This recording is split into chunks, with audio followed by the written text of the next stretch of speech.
Hi, I'm Henry. And I'm Jacob. And welcome back to TECHNOPOVERTY, where we play books as an excuse to read video games, and read video games as an excuse to play books. It's a great time. We recently got through Silent Hill 1 and 2 while talking a bit about J.G. Ballard and Stephen King, and here we are now at, no contest, probably my favorite horror game, one of my favorite video games. One of the best things in the medium. We're playing Resident Evil tonight. And as we play Resident Evil, let me go ahead and unmute it. We're going to be talking about Shirley Jackson's We've Always Lived in the Castle. I'm holding up a copy for the screen, but it's a very plain green-covered hardback. There's nothing special about it. Shout out to the, I believe it's the Modern American Library.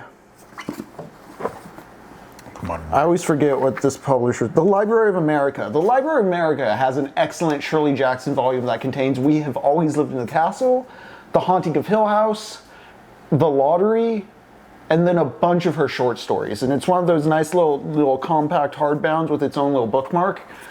Shirley Jackson, wonderful woman. We're going to be talking a lot about her tonight. A lot of what she did for Gothic horror in transitioning it away from maybe a time we don't really recognize as part of our own history. It's kind of far enough back to be this sort of vague Lovecraftian steampunk idea of the past.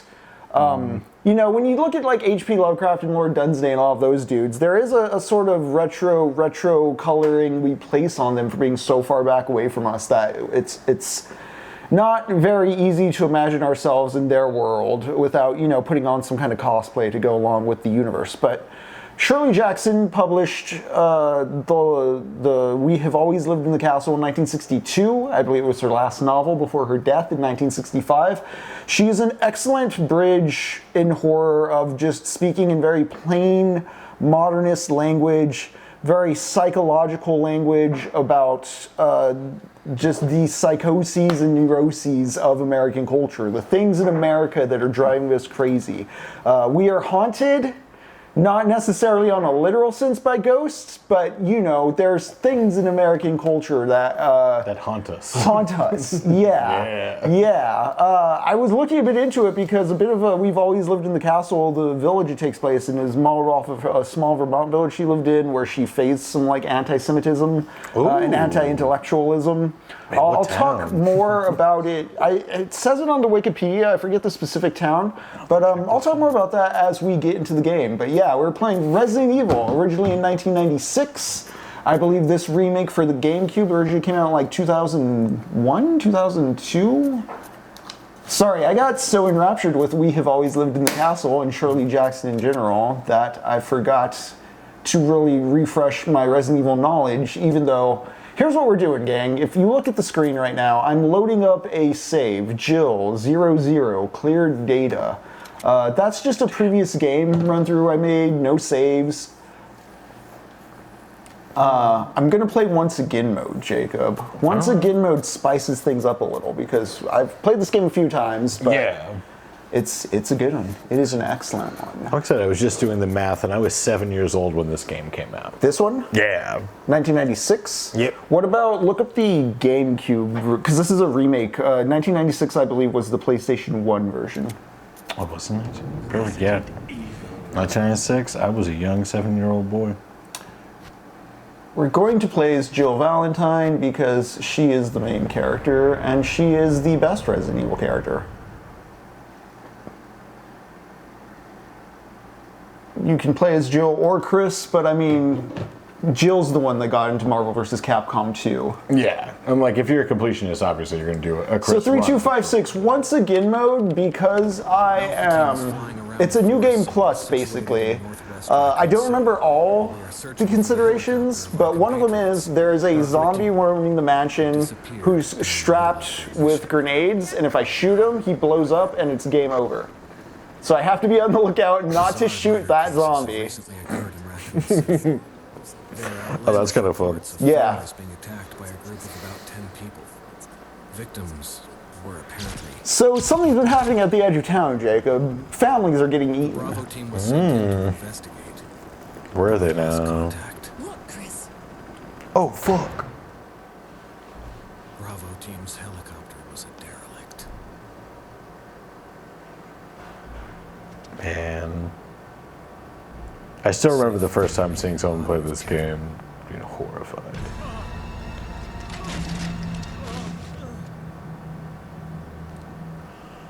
We continued our search for the other members, and it turned into a nightmare. Dun, dun. Of course, the PlayStation 1 version, infamous for its live action cutscenes. Yeah. Truly.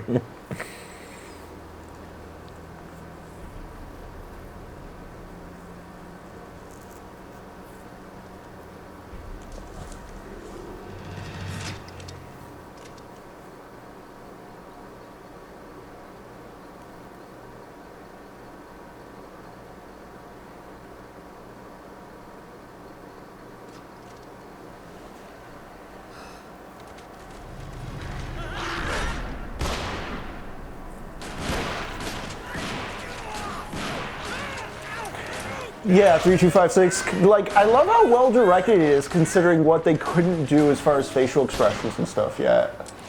Yeah. But this game has, I think it's held up quite well graphically. You'll see as we continue playing. I mean, look at the use of fog here to kind of keep things obscure on Jill, but still expressive. Yeah.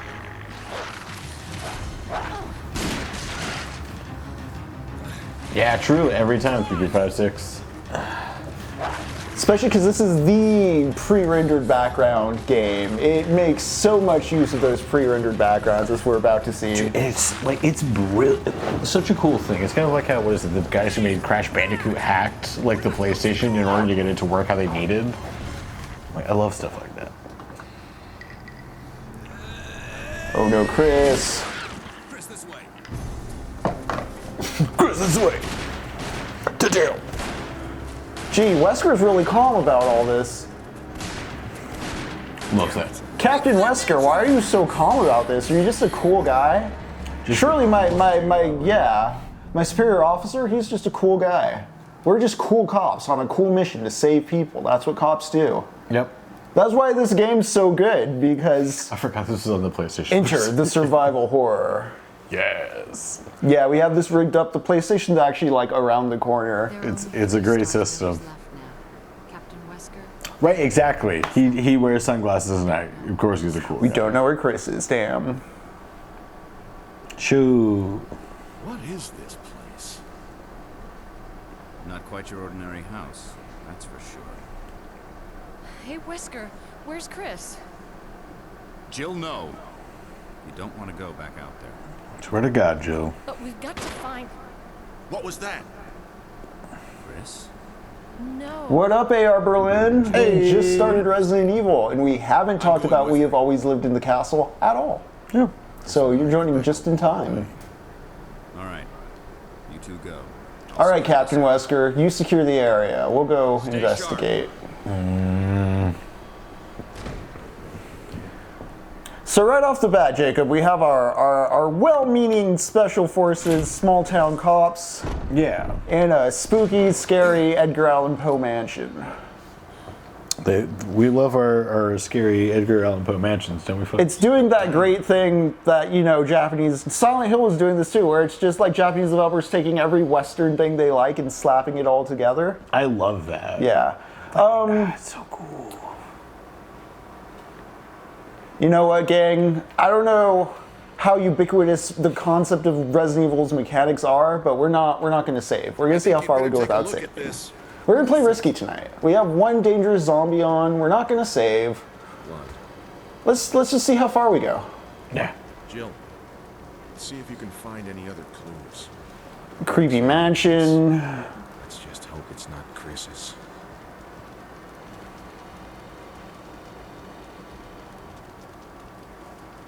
Mask for mask. We just arrived at the Spencer estate. Welcome. Yeah. Get cozy by the fireplace. It is still HAUNTEMBER, by the way, folks. Halloween Dia de los Muertos, it all passed, but it's still, you know, the beginning of November counts for HAUNTEMBER. Right? It's fall. God. Classic. It is a season of recognizing and reconciling what is dying around us and what we cherish and what is still living around us.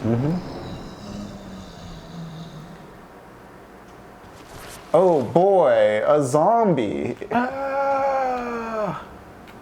Let's get away from We do carry spooky season in our hearts, always. Barry! What is it? Look out! It's a monster! Let me take care of it.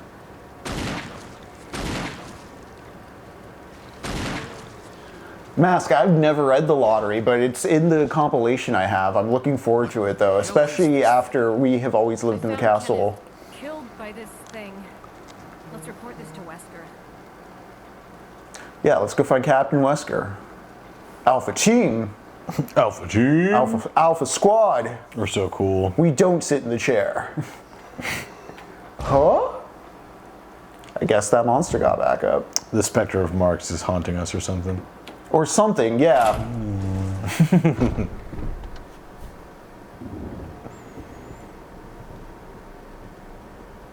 Wesker! Wesker! Jill, help me look for it. I'm cranking up the sound on my end because I love the ambiance of this track. Yeah. But yeah, so see how the pre-rendered backgrounds are still very detailed, especially once HD rescanned. Like, look at that. Look at that. This game came out on the GameCube, Jacob. Like the GameCube PS2 generation. It's insane.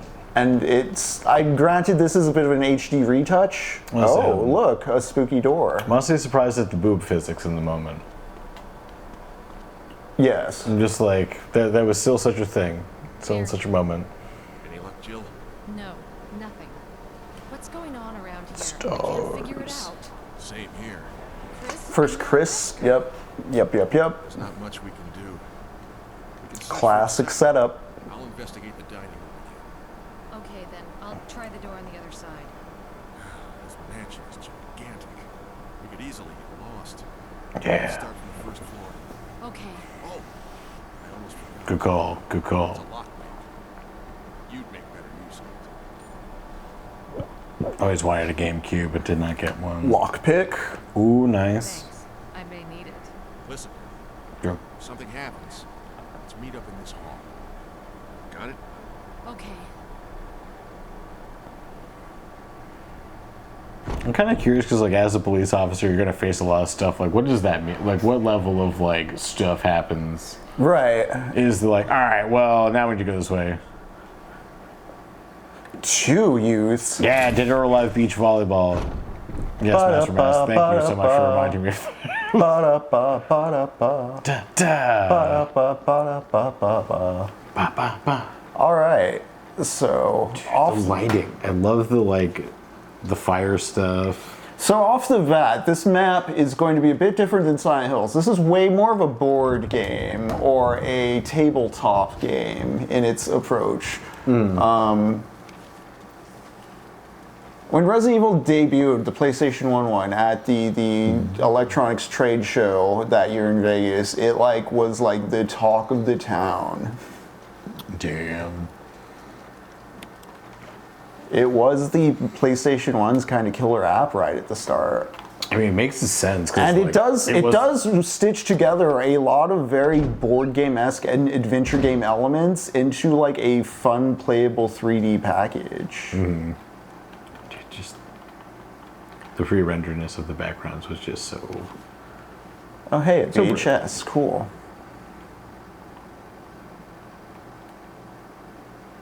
Oh, I could have sworn there were like bullets or something on his body, but nope. Woo. But yeah, like so think about adventure, Jacob. Oh yeah. The square moving from screen to screen and it just cutting to a new screen and how much that's exactly what's going on right here, right now. That through line of like mechanical heritage in what a video game is. Notable before this is they made a game for Sweet Home. I've never played, but I believe that's an NES game that's kind of similar in the way it's a board game in which you're navigating through rooms and negotiating puzzles. Oh, yeah. Got that herb, got that herb. Oh, yes.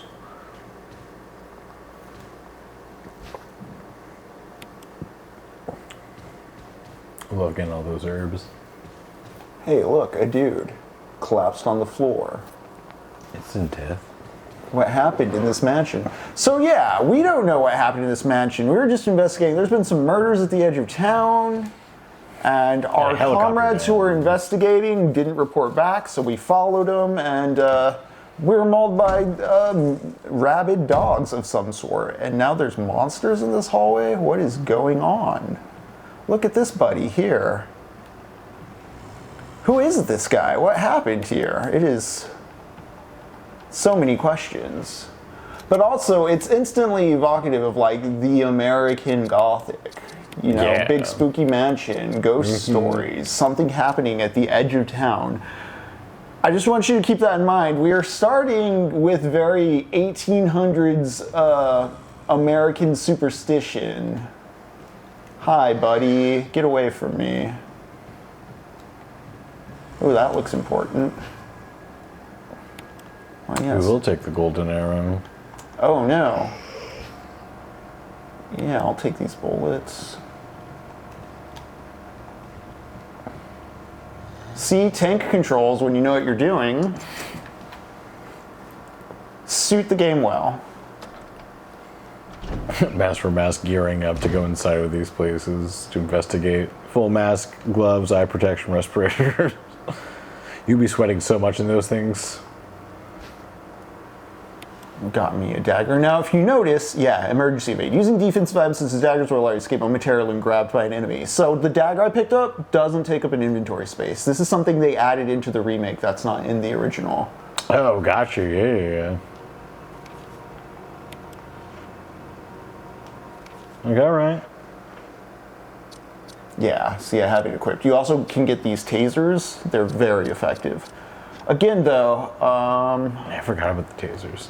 Ooh. Yes, there's a boy over there. It's locked, emblem of a sword. We want Buddy to chase us because the exit to the room is over here. Also, though, I think...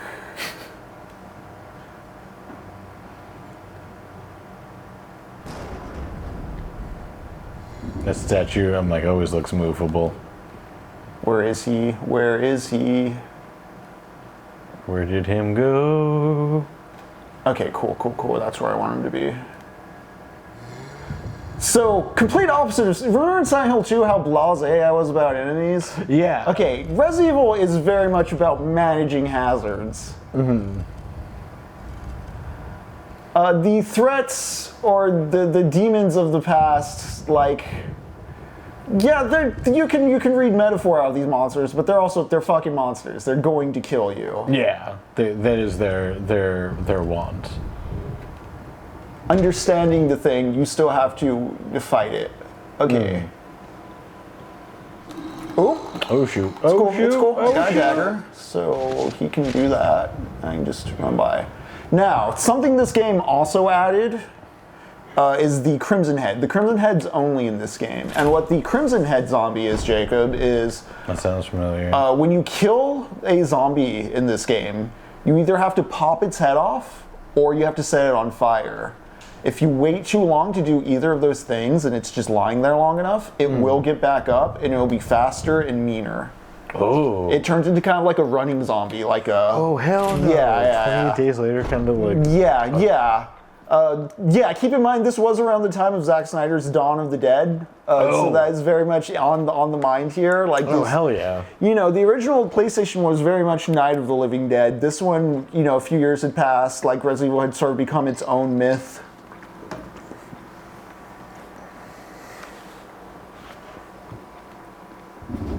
It's wild how much it took over stuff, truly.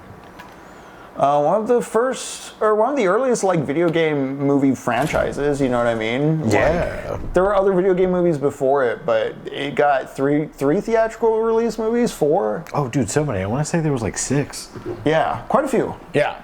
I mean, love you. No, I did see the 5th one in theaters, and Yeah, I'm right. pretty sure the 6th one, 7th ones came out in theaters, Right. if I'm remembering right. Mila Jovovich. I know there's a lot of them. Oh. And is that one P.T. Anderson or Paul?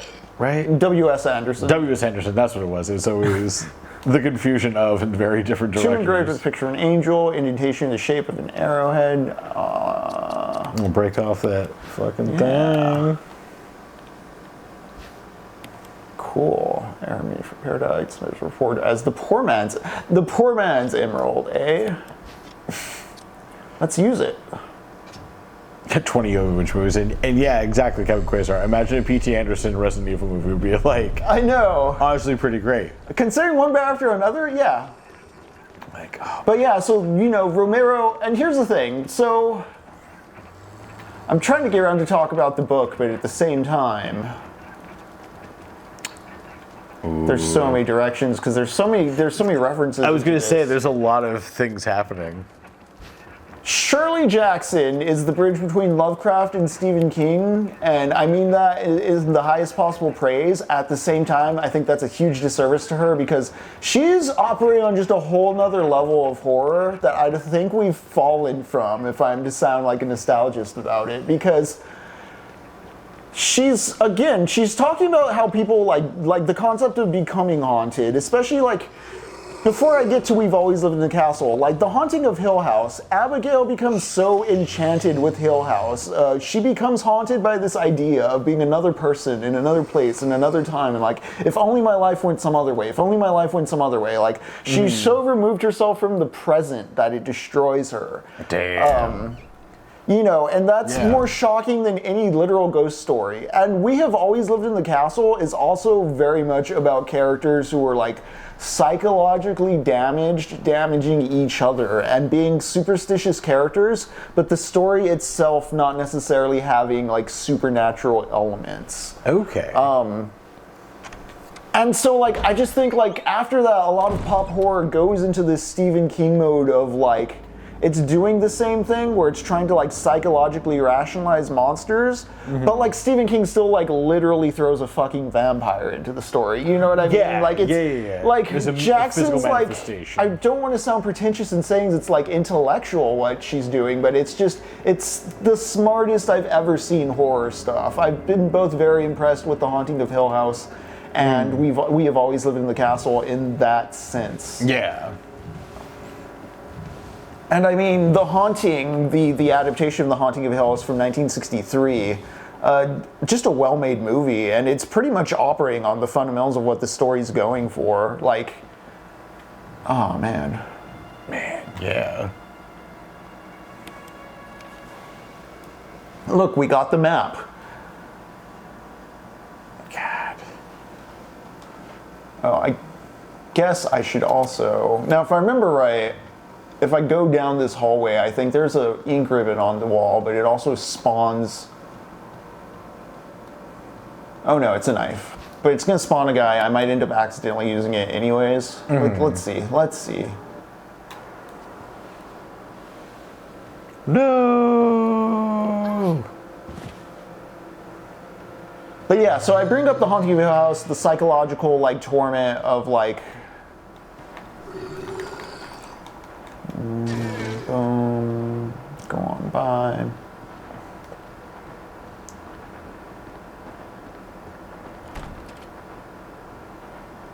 I believe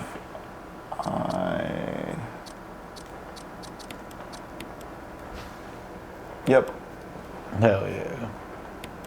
Yep. I got the mansion key. I got the Book of Curses. All right. The four masks. A mask that speaks no evil, a mask that smells no evil, a mask that sees no evil, and a mask that cannot speak, smell, or see no evil. When all four fall into place, evil will awaken. Well, let's wake up evil, Jacob. Hell yeah. And my mansion key worked on this door. Yeah. Yeah, I agree, Captain Quasar. The first Resident Evil movie is definitely a good I mindless like the action first horror. one, and I think if the fifth one wasn't a Resident Evil, hear me out. If you don't think of the fifth Resident Evil as a Resident Evil movie, or you don't care about it being true to franchise, whatever that may mean, especially because like Resident Evil itself has done like the Dead Aims and all the other like cynical spin-offs and cash-ins. Yeah. I'm like, you can consider the movies canon. But like the fifth movie, I think is a pretty fun like action idea. It's kind of like I think it's where she's fighting her way out of the underground base, and it's just a very much like Raid or Dread type action movie. I just really like that formula when it comes to plots. I just remember, I do really like the second one, which I'm not sure what the temperature is on that one. I did not, because of like the psychic power stuff it introduced with Alice. Oh yeah, that was always very dumb. But I do like the Nemesis costume. Oh, did you see the windows? Did you see the windows? I did see the windows, and I hated that. I hated that when I was younger, and I hate it now. No, it's cool. It's cool. Absolutely terrifying. Everything's cool. I'm just like, not the glass breaking. So talking about the psychological horror, we've always lived in the castle, and the haunting of Hill House. I just want to talk about Night of the Living Dead, which I'm really split, gang. I'm thinking of either showing The Haunting of Hill House, The Haunting, or Night of the Living Dead. One of those two is our next movie on Sunday. It's a coin toss for me right now. I can go either way. Secret double feature. But both those stories are horror stories of extremely blatant like social metaphor. They're very clearly talking about an abused underclass or the invisible suffering of the non-normative Americans of the 50s and 60s.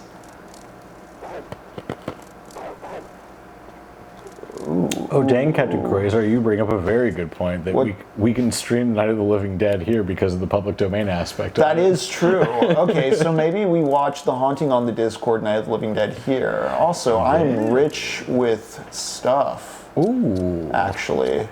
Hell yeah. We like that. I forget if this one lets me mix. No. Okay. I'll have to come back this way then. But note there's a thing there.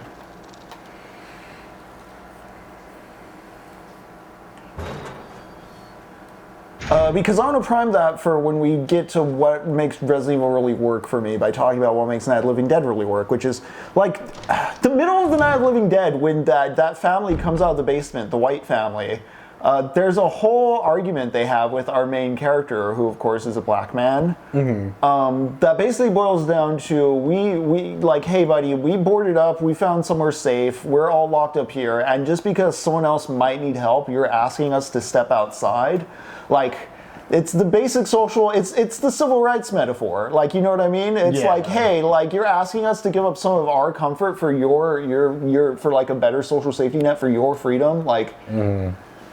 That is Night of the Living Dead. So even when modern horror is doing very blunt social metaphor, I hate when like there's a certain reactionary strain of horror fan that's like, that's not true horror, because like horror is supposed to just be scary, blood, and guts. It's like, no, you know, like the horror is like contextual to like what Americans are scared of, right? Yeah, like, I mean, like, yes, a movie is a movie, but like there are some things you can like parallels and things you can like draw from.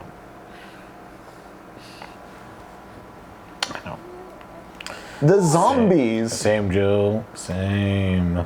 Yeah, I bet it smells awful in here. Yeah, I don't think anyone's touched the toilet since everyone's been dead in the I'm place. collecting knives. Like a high school boy at a flea market. Yeah. Hell yeah. It's going to be so cool when I show up on Monday with all these knives. My shuriken. I got a ninja star too. Hell yeah. I'm cool as fuck. Yes. I think I may have no, actually, yeah, I fucked this up. I already got the sword key and stuff. I think I came here too late. I'm not going to risk it because I haven't saved. The shotgun's in the other room, but if you take it off the wall without replacing it with a broken shotgun, the ceiling falls on you. Oh. Yeah. Oh. Yeah, it really sucks. We don't like that. You get crushed. It's one of those horror movie traps just thrown into this gothic mansion, which Man, it makes me think of like. Makes you wonder who built this mansion. Why was it built so crazy? Isn't this just a mansion for like people, right? Oh shit! Humans, some very people under the stairs. We're gonna kill this guy because he's in a very inconvenient spot. Yeah. Actually, I'm doing this wrong. I'm doing this so wrong. Oh, great. The guy upstairs is mad now. Oh, is he dead? Is it? I think he's dead. Okay. Well, I gotta torture him is the thing. Do I have the lighter on me or is that? No, that's later. Okay. Well, he's right by a pivotal spot, so I'll just remember to torch him before it gets too bad. They're pretty generous, especially when the first one shows up. Yeah. And see, he's right by a fuel tank as well. This sound makes me feel so good. Every time, just like, okay. Relief. It does, but it's also like, because of how this sound goes, it also reminds me of, what was it, Unsolved Mysteries intro, which gave me like not a comforting feeling. Yeah. Like, I don't know. Soundtrack's incredible though. Yeah, what's the property value of the Spencer Mansion? Oh man, so let's talk about We Have Always Lived in the Castle, at least the first part of it, because I keep talking about how much of a board game this feels. And so We Have Always Lived in the Castle starts with Mary Constance Blackwood. She's retrieving groceries for her family. She lives with her sister Constance and her uncle Julian, who he's not right in the head anymore. He's kind of got dementia going on. I don't remember if it's ever specified exactly what's going on with him, but he's confined to a wheelchair. And the three of them live in the Blackwood Mansion at the edge of town. Oh, special instructions for disposing of bodies. We have new information regarding those beings. They may appear to be dead, but in fact they're able to come back to life. However, there are ways to prevent them from becoming active again. Currently there are two known methods: incineration, destruction of the head. Further methods discovered, you may be notified immediately. Oil's been placed in the first floor mansion. Take as much as you need. So, like, some kind of emergency. Like, why are, like, this is a mansion. Why are there memos around? Right? Like, what? Like, I thought this was an old Gothic house, like the Blackwood Mansion, and We've Always Lived in the Castle. Yeah, where are the Spencers right now? Where are the Spencers? What is this shit? All right, so we filled up our canteen. Do I want to take it with me? I'm gonna leave it here, actually.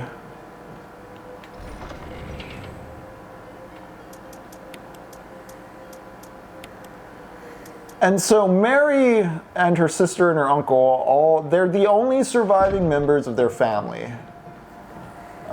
6 years before the beginning of this book, Mary's brother and mother and father and Uncle Julian's wife, they all died at the dinner table. They were eating berries. Oh, this doorknob looks like it's ready to fall apart.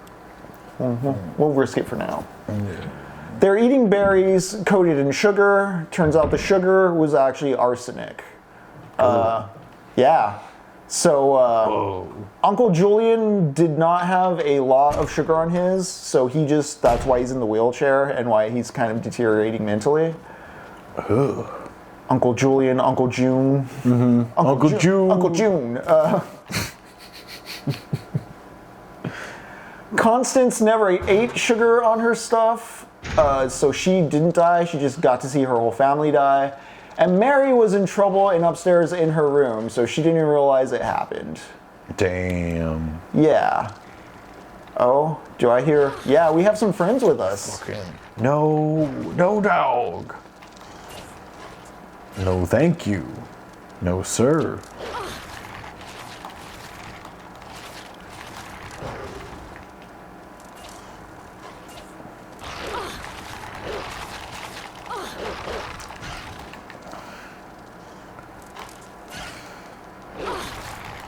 Come on. Yep. Bad dog.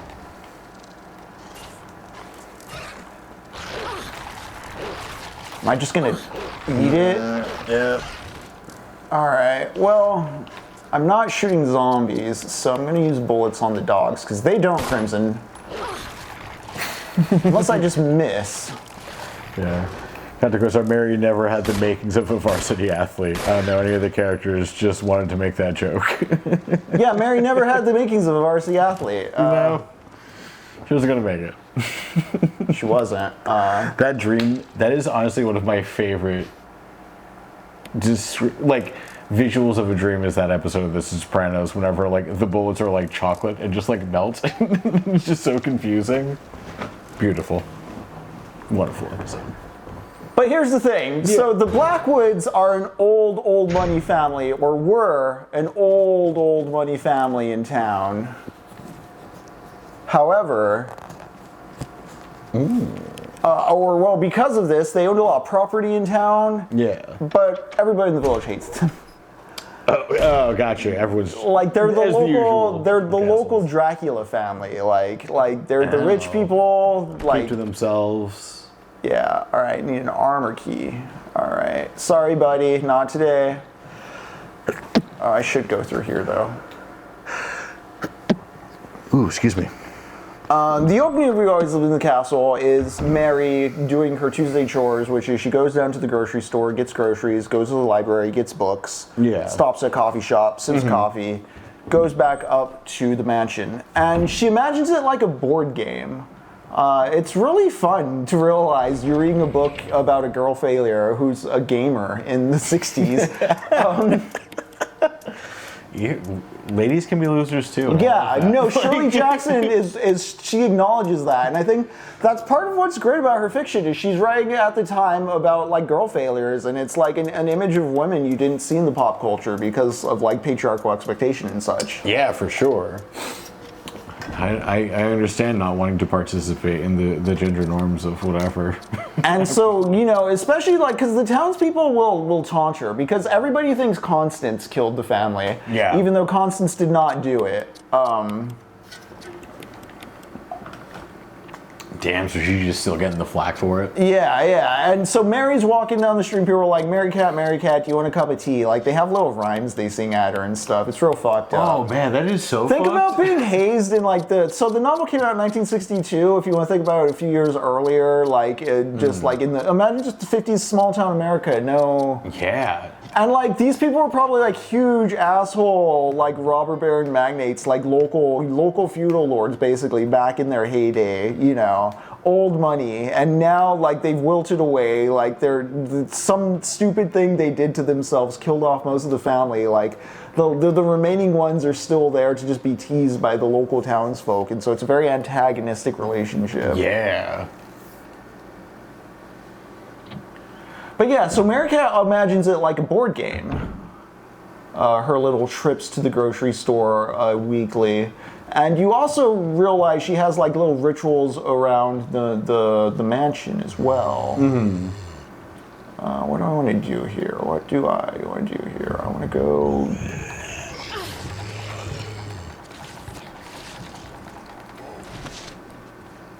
Get off of me. Yeah.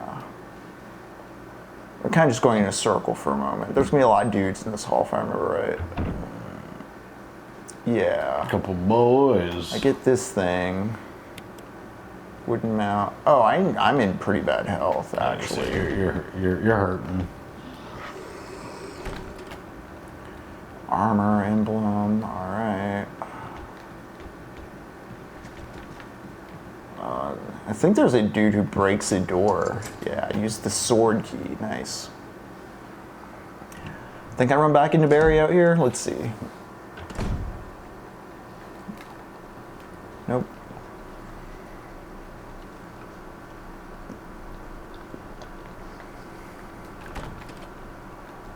But the thing is, so Mary Cat's... Mary Cat, I'm already calling... I'm so endeared to her already. Yeah. Like, Jackson's so good at getting you endeared to these girl failures. As she walks back to the Blackwood estate, which is right at the edge of town, she notes that, like, there's a shortcut you could take to the bus stop across their family's property, but they gated it off and they don't let anyone pass it, so people have to walk, like, a whole quarter-mile around their property line to, like, use the bus. What assholes. Yeah. Gotcha, yeah, just every reason to hate them, but the dumbest shit. Yeah. But all around their property, because it's a decent sized property. But yeah, all around the property, there's like super tall grass. Meerkat has like a little hiding place in the bushes. Like she's like a wild animal almost. Like she has a cat that lives with her, and you know they live like out in this little hovel they have buried out on the property when they're not in the mansion. She literally goes goblin mode. Yeah. And she has like 3 little totems. She has like a tin full of silver dollars buried by like a stream that goes through her property. She has a doll buried in like this super tall grass. And she has a book nailed to a tree. And like Meerkat believes very much that this is magic. Like she believes herself to be a witch. Yeah. And one day, the book falls from the tree because the nail is rusted and she forgot to tend to it. And in an act of symbolism, the book is her father's ledger of like debts and like favors owed to him by townspeople. It's like totally useless. Like he's dead. None of them are ever going to be cashed in on. Oh, interesting. Yeah. She just fucking nailed it to a tree. Yeah. And so, like, any power or ties he had... Okay, I remember where I go now.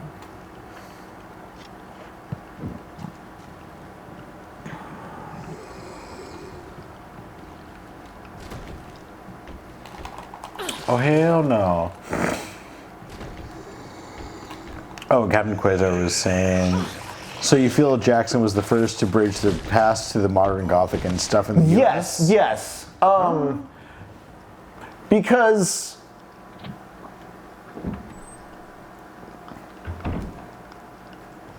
Actually, I want to go through the other door. Look at that boy just hanging out in the hall. Yeah, like, no, sir.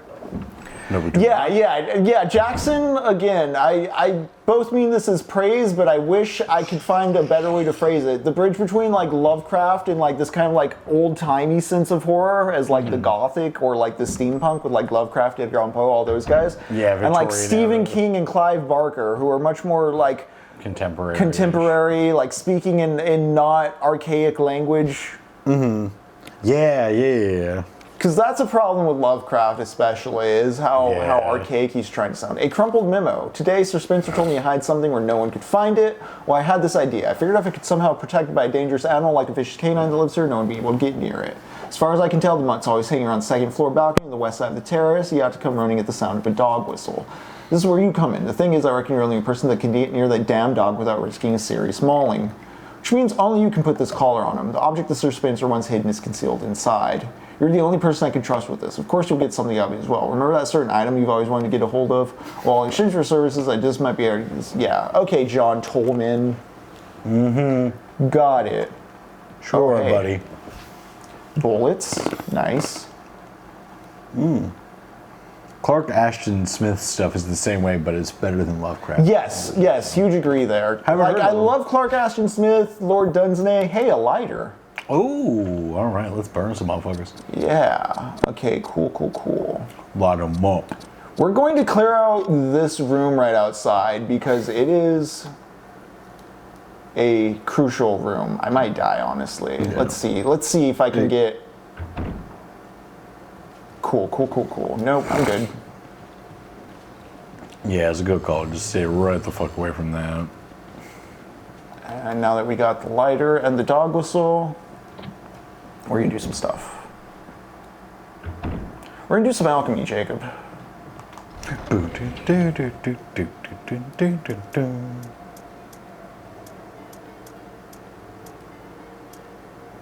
I need some like Resident Evil electronic beats just to go clubbing to.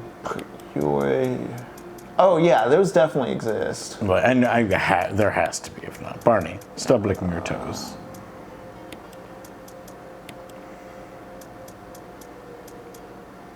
Kevin Quasar, yeah, but overly verbose shit can be a bit much. Yeah. For sure. Well, the thing is, like with Lovecraft, it's very clear that there's not like the same sense of like rhythm or like considerations of prose. He's just trying to sound archaic in very forced ways.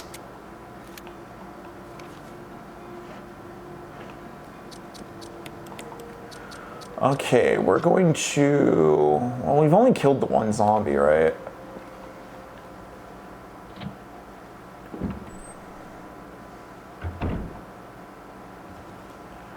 Alright, you...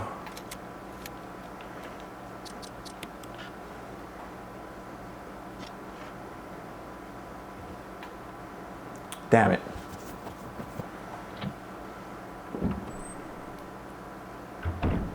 Did not mean to use the door. But yeah, so Merricat's father's ledger falls from the tree, and I mean, again, I read that as just like, yeah, the found out, like, there's no, this dude's dead, no debts, no, his ledger makes no sense, no one's gonna care about this. There we go. Yeah. There we go.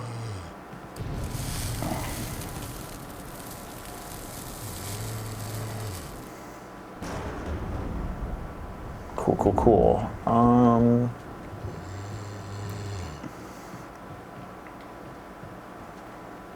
want to take care of this guy. I don't like him.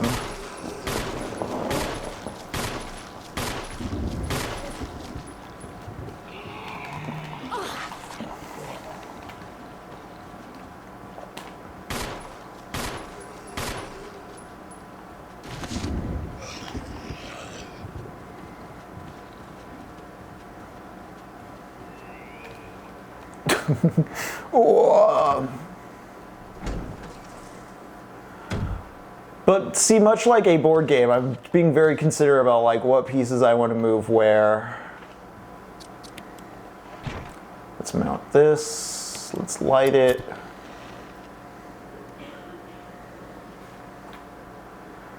See, in Captain Quasar, that's also what I really love about Jackson, is she talks in such clean, plain language that it's the best unreliable narrator stuff you can get, because like the narrator sounds sane. Like you're talking to people who are talking legibly. It's not... This is something I like about her characters that go mad, or like her like empathy for monsters, is that it's not like she doesn't make the monsters cute, and she doesn't make the mad people inhuman. Like, it's very much like, it's very legible to understand them still. That's kind of like part of the frightening aspects of it.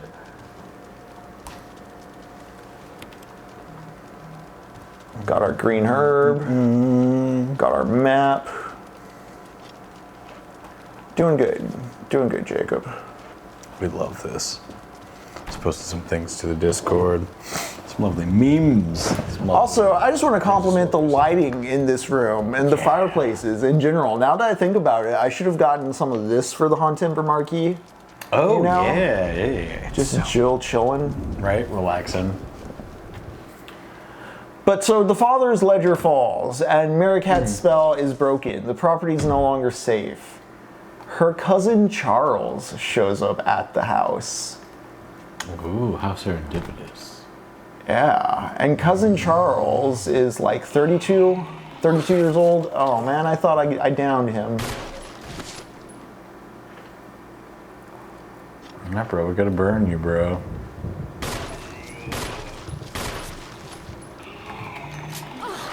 Oh, I need to reload. Oh, I'm dead. Okay.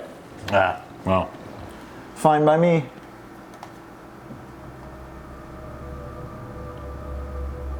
You're dead. And cousin Charles, according to Merricat, is a demon. He's about 32. I want to say Constance is 28. Merricat is 18. Uncle Julian, I forget how old he is, but I want to say he's probably in his 70s, 80s, dementia. Okay, well older. Well older, yeah. We're just gonna restart. We're re-rolling our character, gang. We failed our board game. We're gonna start again. We will better manage our shit, Jacob, and we will kill things, you know? Yeah, I believe in it. I think I was trying to conserve too much there, and also just sort of stumbling through, talking Shirley Jackson. I love these PS4 loading screens on the PS5. Oh, yeah, right. Like, the rapid fire. I just love being able to play the PS5 a distance from it. Only 3 STARS members left now. Captain Wesker, Barry, and myself. Girl, you know it. Chris is. Yes, there was Mary, Constance, and Julian. And then Cousin Charles Not quite your comes. ordinary house, that's for sure. And Cousin Charles Hey, Whisker. clearly has the Chris. hots for Constance. Jill knows. Interesting. He wants Okay. he wants to get the money and also creep on his cousin, but also he doesn't like his weirder younger cousin. And so he starts trying to like turn Constance against Mary.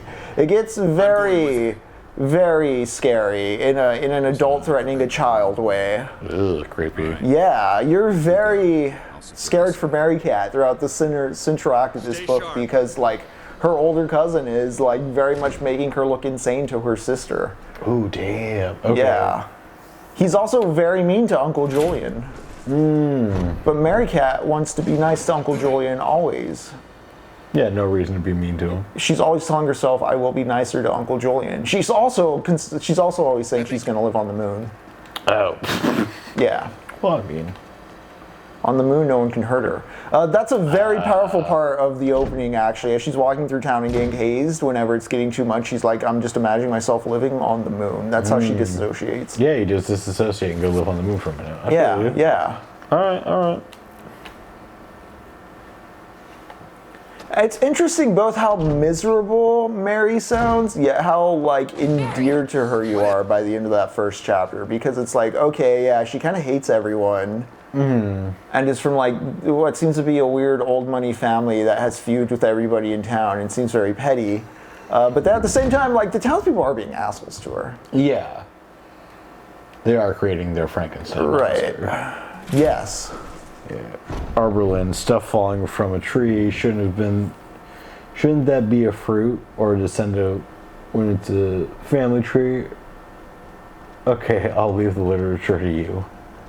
Wait, what? I'm like, what? Stuff falling from a tree, shouldn't that be a fruit or a descendant when it's a family tree? Okay, I'll leave the literature to you. Very. I'm lost there. I'm a little lost. I'm sorry. But entirely possible because like there is a lag in our audio to you I may need guys. it. Listen. Something. Yeah, Barry, I know. If something happens, you'll be there. Oh, I'll be there. Let's go over here, get the map. Oh, the ledger, yeah. I follow. Yeah, her family tree can no longer support her father's ledger. Like, His debts are literally weighing them down at this point? Some sort of... no, yeah, that is a cool reading. I get you, Everlyn. Like, yeah, like the family's property. Because she's also like, we own all the properties in town. And like, as new people come into town and they don't recognize them, they consider them like not real people or fake people or monsters. They're very agoraphobic and scared of everything. Okay, so there's a knife down that hall, but also I don't want to die. I don't want to waste that knife, which I likely will, just getting caught by the monster. So now instead we're going to run and grab the arrowhead again. The arrowhead and the ammo, and then we'll get the shotgun early. Instead of going for the sword key immediately. Because I think that's what determines the whole Jill sandwich scenario.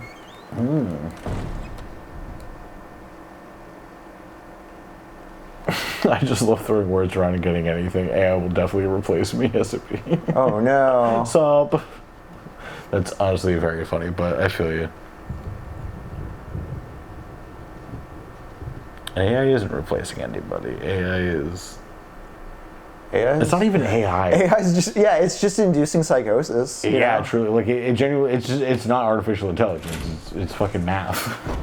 The thing is, like, for how much Charles is a weird bastard, as Uncle Julian will call his own nephew. And he is definitely a creep. He's weird on Constance. He's mean at Mary.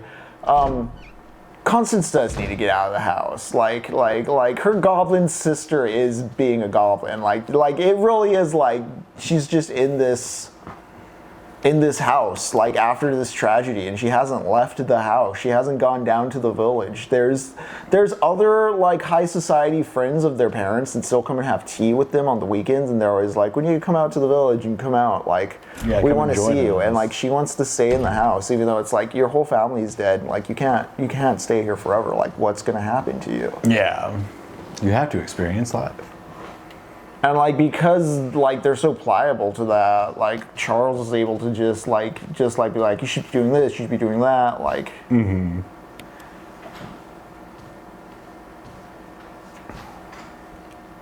Get that herb. Can't remember if there was like bullets. Yeah, there's bullets right there.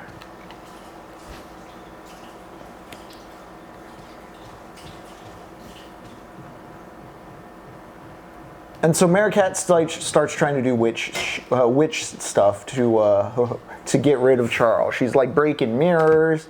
She's leaving little totems in his room. She's casting spells, and none of it's working. But it is making a mess and driving him insane, and like kind of making it easier for him to like be like getting Constance on his side as far as like, look, you need to get out of here. Your sister's crazy. Your uncle's about to die. Like, you can't be living here forever like this. Mm-hmm. Just not, Just not a good situation to be in. Like, even if I'm just scheming to take the money here, like, you should get out of here. You should also get out of here. He seems kind of like he wants to, like, marry his cousin. There's an implication there. Yeah. All right, dodge these two. How royal family of him. Yeah, very royal family. Cousin Charles. Hey, I can't take a job I don't have. Big brain move. Very true, 3256. Let's see AI drink at 11 o'clock in the morning. Yeah. Let's see you do that. Let's see you throw beer cans All at right, the buddy, kindergarten. come this way. Come this way.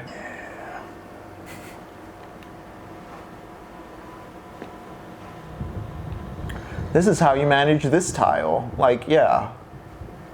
Tabletop gaming, NVIDIA form.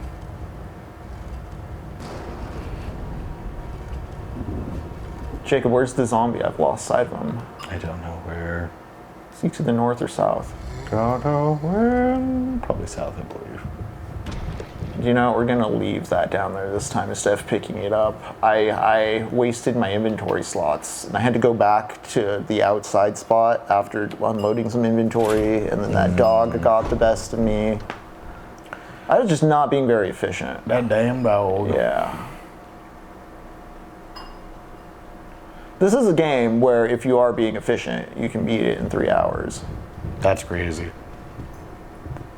It's just how the PlayStation 1 will be. Heck yeah, it's honestly. Remember that Berserk game we played that we beat pretty fast? It's like, oh yeah, this is like 40 minutes a game and like 3 hours of cutscene. Like Dreamcast, days. Lux and I played Mouthwashing, and that game, like we beat it in one sitting. Oh, no way. Emblem of Sword. I suppose I can get the sword key. I think it was Halo 2 I remember beating in one sitting because it was just the energy of like being there for the moment. The PlayStation 1, PlayStation 2, that like 6th gen era, like it was still an era of like rentals, so like there were a lot of single player games that generation that you could like beat in a weekend. Yeah. I think of like Dead to Rights, Oh, yeah. Red Dead Revolver. Yep, also a real fun one. Something like True Crime: The Streets of LA, its campaign was beatable in a weekend. I mean, Silent Hill 2 we beat in like 5 hours. Yeah, true. Man, yeah. Look at that guy just chilling out there in his element. Just doing his thing. Just in the graveyard, ghouling it up. Just dick out in the graveyard. Monster mashing.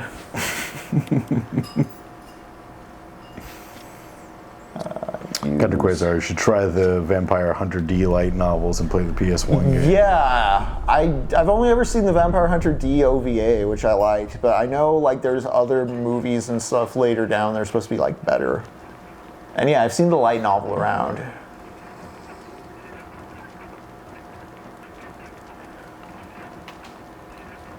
Let's get our Book of Curse. It tells you all the bad words.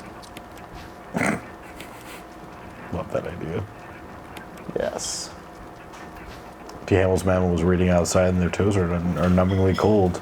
Ooh, yeah. How's it out there, D. Hamill's mammal? Yeah, dang girl. So we need to open the path of evil, is what this puzzle is telling us. Evil deeds, evil deeds, evil reads, evil reads. Yeah, Barney, you hear that?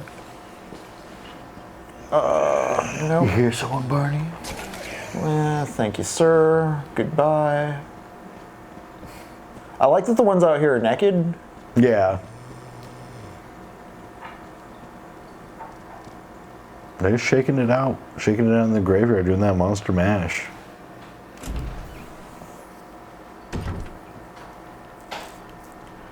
One day, Mary Cat gets so mad at Charles that she goes into his room and starts trashing it, and he has a pipe on his bedside that's still going, and she knocks into a bin of newspapers, and it sets the house on fire.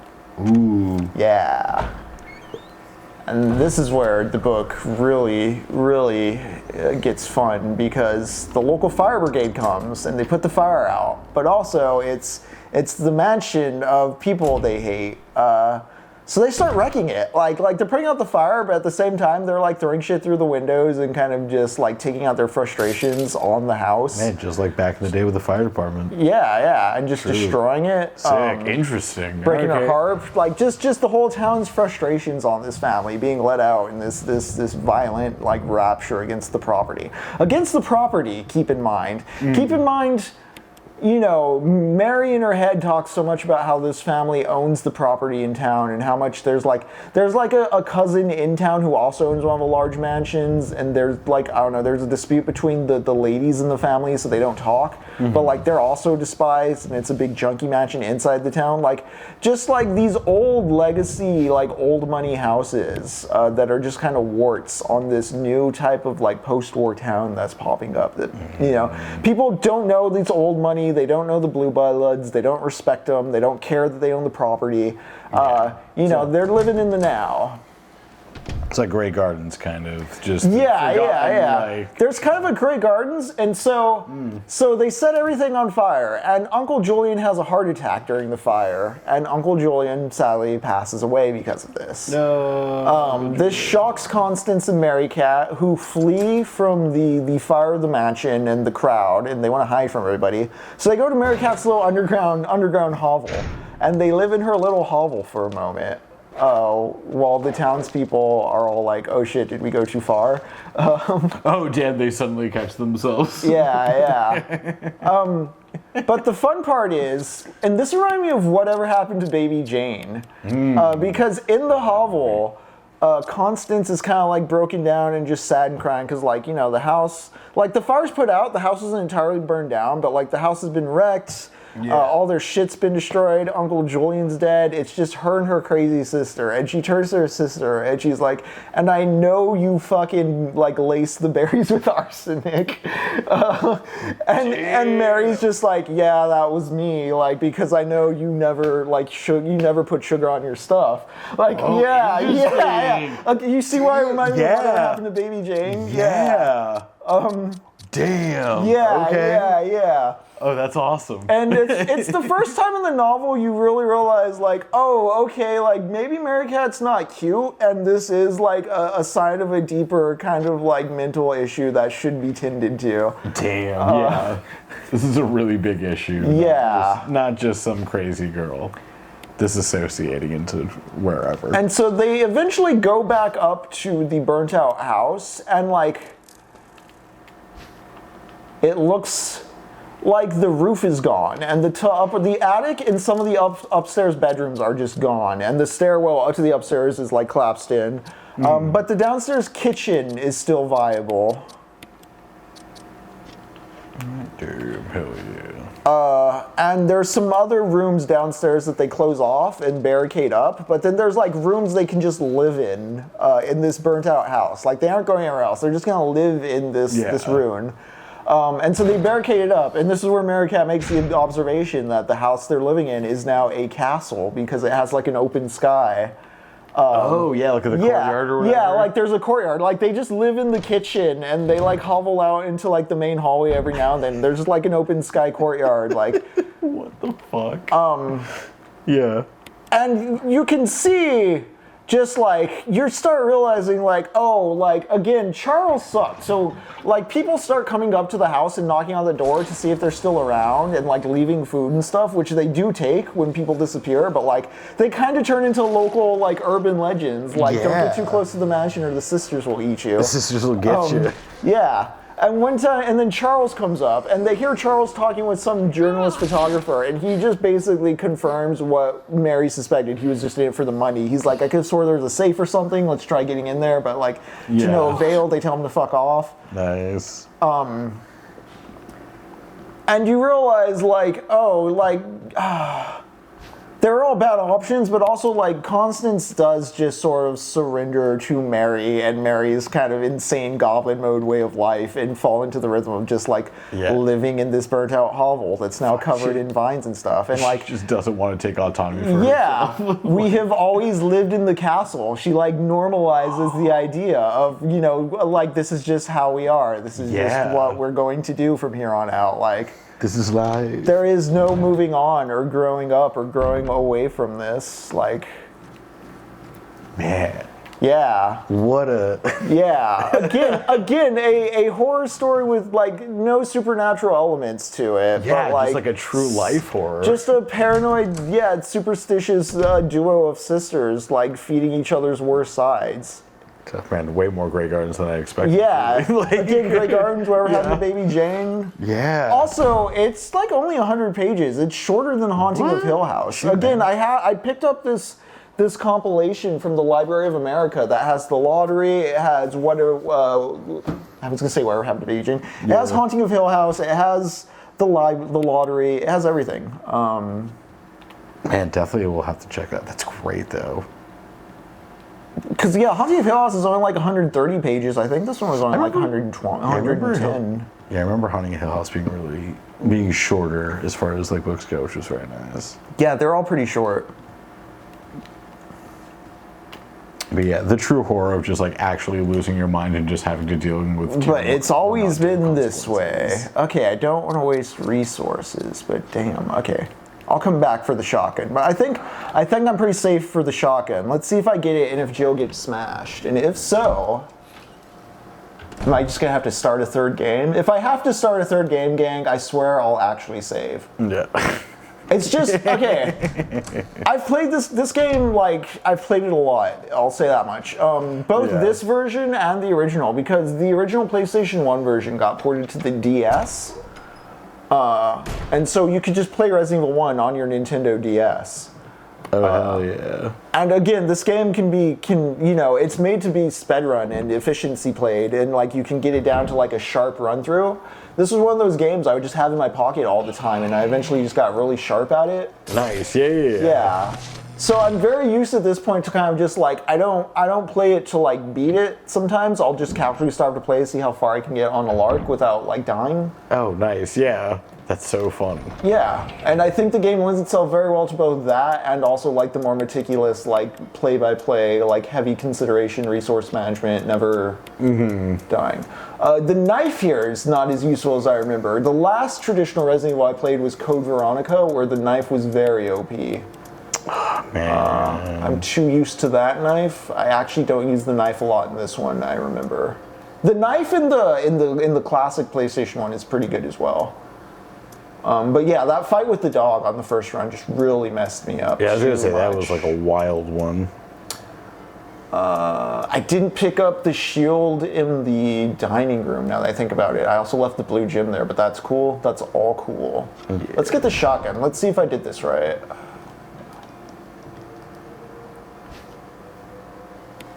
That's right, Barney. Just gonna pet this puppy. I hope you can see this, but Barney's being very cute. And so yeah, the way that it's like a family of Draculas interfacing with a modern 1960s town, again, speaks to that bridge of like the past bridging into modernity and all that. Mm-hmm. All right, buddy. Actually, yeah, I'll wait. Oh, and heck yeah, T. Hamels Mammal getting a 3-stream streak. Thank you, Keep the D. streak on, Hamels baby. Mammal. I know you're always watching. And we love it. And for everybody, thanks for everyone for coming out too. Yeah, thank you for indulging our projects. Yeah, really appreciate it, and also real fun. I know But a lot of what I'm talking about with the transition from gothic to modern horror that I read in Jackson's work, even early Kings like that. I think Salem's Lot and The Shining are very good at taking, again, vampire and haunted house tropes and like pasting them into a post-Nixon malaise, even if King gets more literal with his ghosts and goblins than Jackson does. Yeah. Which, now that I bring it up, you know what? Kubrick's version of The Shining is Shirley Jackson doing The Shining. I was gonna say, I could definitely see Yeah. that kind of tracking. Which last time I watched it, I think if we're gonna go the completely like there's no ghost at all route with The Shining, Room 237, I think Danny catches Jack doing something Jack's not supposed to be doing in that room, which is why he gets bruised. Something. Oh, gotcha, yeah. He sees his dad dancing with something sexual. In Jack's own words, when he explains why Danny got hit, he was doing it to himself. Yeah. Damn. I talked about this with 3256 while we were watching it, but there's so much that movie leads me to interpret as Wendy, if it didn't happen actually, Wendy's at least anxious that Jack may have done some sort of sexual abuse on Danny. Yeah. Oh no, the door won't open, Jacob. Oh no, Indiana Jones moment. Temple of Doom. Love that scene, Temple of Doom, by the way.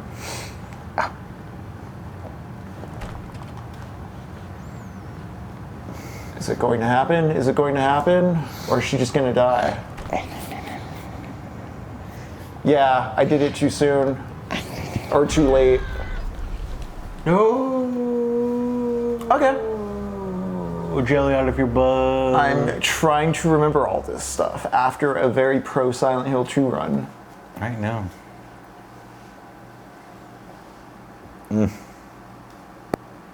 That's right, Barney. So sleepy too.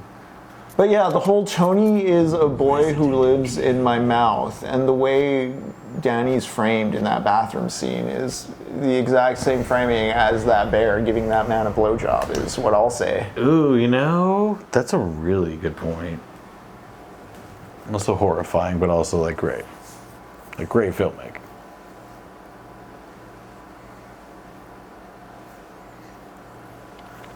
I think there's too much talk too about like, oh, well, King said this, Kubrick said this. I think it's cool that both of them acknowledge that the Overlook's like America, and that America is a structure built on blood and ritual murder. Yeah, for the top percentile, while literally desecrating the graves of those who built it and lived here. Even fighting off Native American attacks.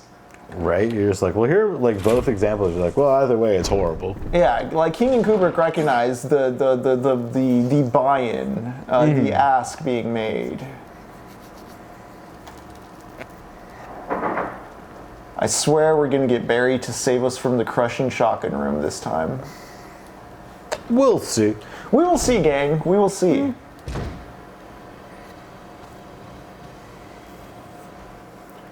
But honestly, I will start saving. I promise, guys.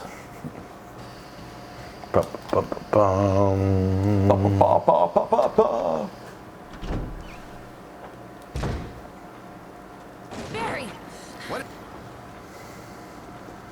Alright, Captain Wesker is going to be gone. I'm just not going to pick up Ink Ribbon because it does take up space.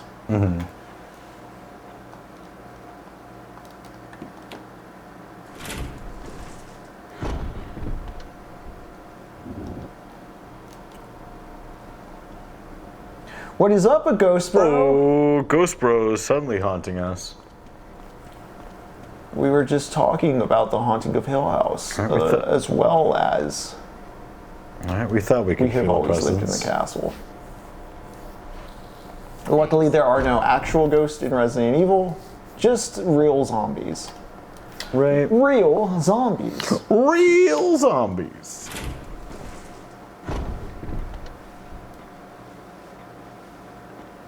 Not gonna worry about the clock, not gonna worry about the shield on the wall, not gonna worry about the gym for right I love now. that fencing photo, just that dude getting stabbed in the face. Oh, that becomes relevant later. Yeah. I'm just like, every time I see it though, I'm just like, God, it's so good. Let's get this VHS.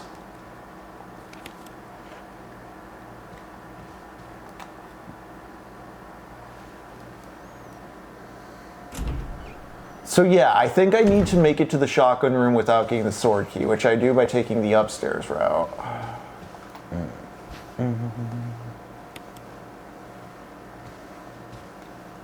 Also wondering if I want to... Yeah, I'm just gonna leave those here for now. I'll be back for them. I come back this way later once I get the fake key to put in the pedestal with the real key. Yes. Like it. Same with the herbs in this hall. I can save resources for now. Run past these homies.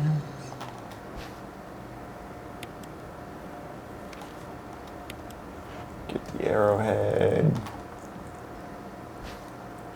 Get the bullets. Where's our boy? He's just chilling. He hasn't moved yet. He's Is he not looking at me?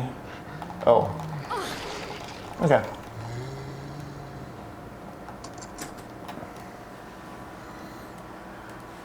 I'm gonna break the statue, but I'm not going to pick up the gem.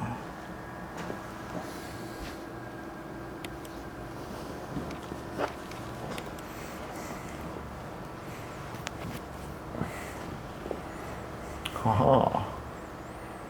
This way, Edward. Come on, little buddy. Come on now, darling. Show me your starboard side.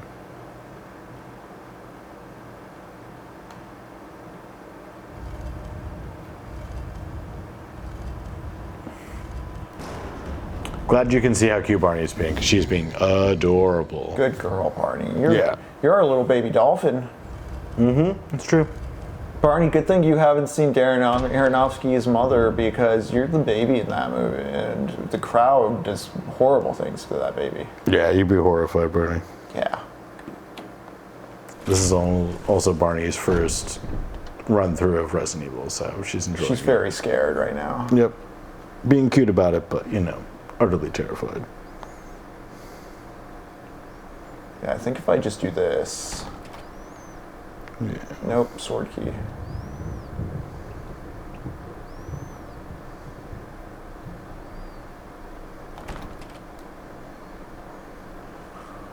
Well, then I'm just gonna get the sword key and get the shotgun the old-fashioned way. By getting the broken shotgun first. You know what? It's a fair thing.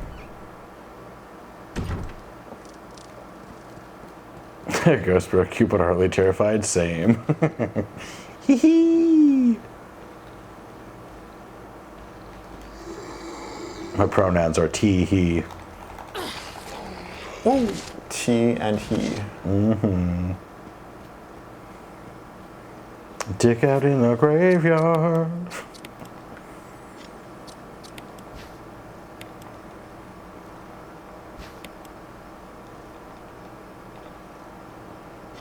Poor man's emerald. What poor man has emerald? Well, they don't. They have the Pirot or whatever it's called. But yes, it's a false emerald. Almost like this mansion is a false entity, not a real place for real people. Why is it loaded with puzzles? Who fucking made these gizmos? This is your house, dude. Yeah. What are these ancient texts? Why is there a book of curse? Who is this guy? Why all these keys? What are we doing there? Why all these zombies? Of course, everybody is familiar with the mythology of Resident Evil at this point and knows about the Umbrella Corporation and what's really going on here to some extent. But think about it, not in franchise terms, but just in story terms. Like the way this game starts out as... Get down.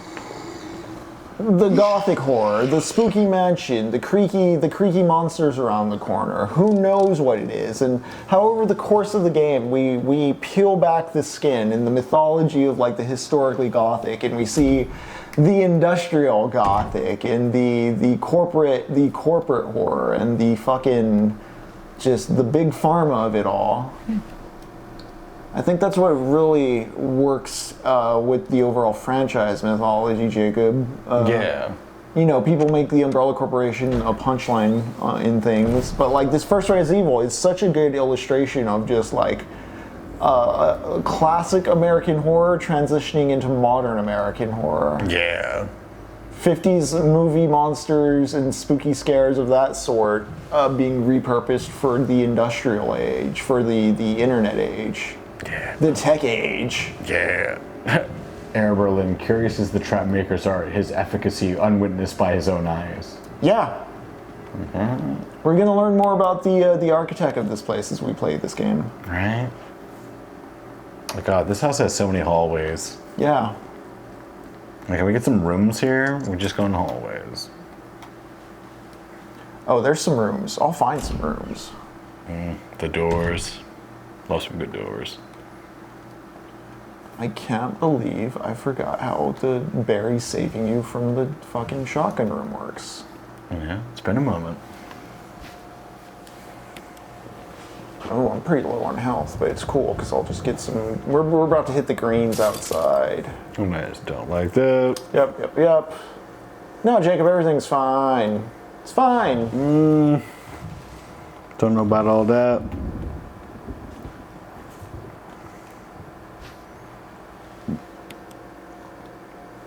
Healthy amount of pistol bullets. Darkest dungeon. This is a Great dungeon quote. crawl. Like, when I first played this game, it took me a moment to realize you can move during this part because I thought it was like a pre-rendered cutscene or something happening. Oh, yeah, so you're just Yeah. like waiting for something to happen. But think of how much this is, again, a board game, a dungeon crawl. We go room by room, we manage resources. It is very much about the language of the rooms, unlike Silent Hill, where it was about the metaphors of the game, you know? Yeah. In contrast. That doesn't make one more of a game or less of a game either. The gameplay elements are tweaked towards different aims. Yeah, it had completely In different. Silent Hill, again, it's the clunkiness of the controls and the gameplay being weird that is the point. Resident Evil, it is more about like efficiently becoming that cop. I'm 100% that cop. But like, I talk in broad strokes about the transition from gothic horror to industrial horror, but like also the ways in which it says that transition is occurring. The ways we're starting out as these good-to-do cops who have full faith in their captain, and what we're about to discover as we investigate this place further and further in regards to who's paying who and who works for who and who owns what. Yeah. Much like the Blackwood family owns most of the town and we have always lived in the castle. Who owns all this ground that we're treading on? Yeah. Where does it start? That was a big issue going all the way back to Carmilla, where, you know, the original landlord knew how to deal with the vampire, but he was nowhere to be contacted until the end of the story. Yeah, pop that head, girl. Who's responsible for whatever's happening here at this mansion? Yeah, we go. I mean, in the broadest sense, because it's a legacy franchise thing, people know it's the Umbrella Corporation. But for sure, yeah, but like, what aspects of it? gotta love how pieces of paper dictate like whose fault the thing is. It's like, well, technically. Gang, hear me out. I want to try the shotgun room again. I think it's just if I don't go through that one door to that one save room.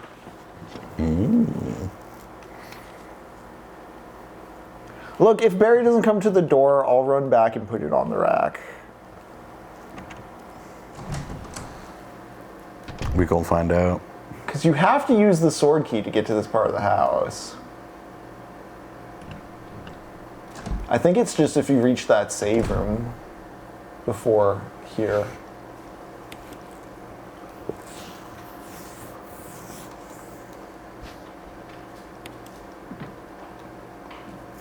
But Barry, weren't you on the other side of the house? But Barry. Again, the original Resident Evil, live action cutscenes, very stilted voice acting, infamously so.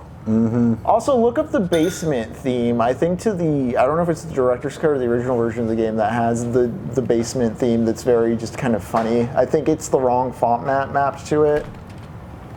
The door won't open, okay.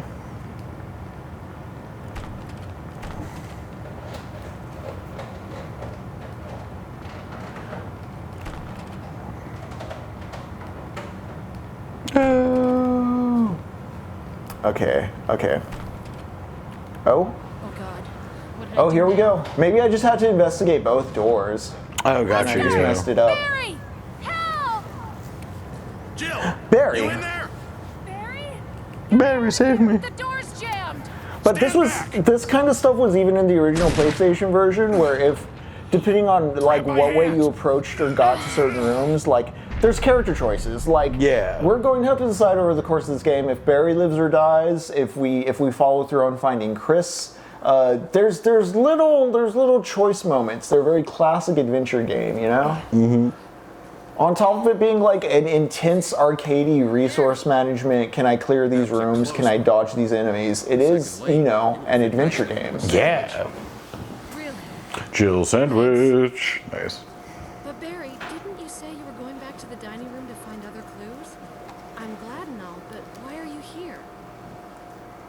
I just had something I wanted to check. Anyway, we should get back to searching. I was jerking off in the library. Hey man, gotta get your cranks in. Barry, It's good for the prostate. I owe you one.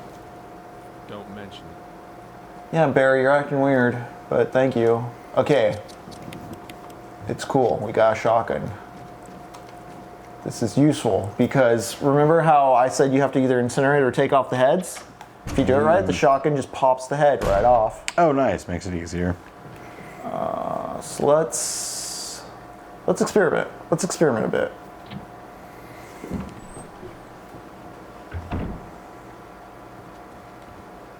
Sir? Sir, what are you doing?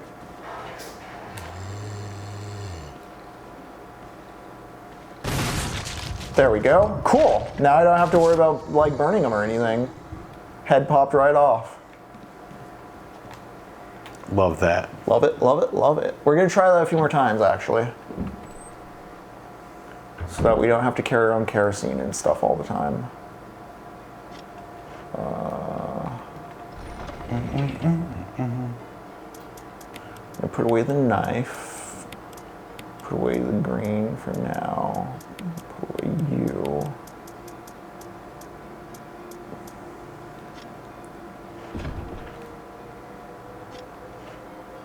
I'm gonna read this note just to clear it out.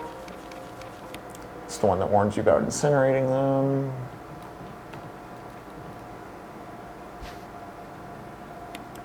Canteen, let's load it up. Let's get that dog whistle upstairs.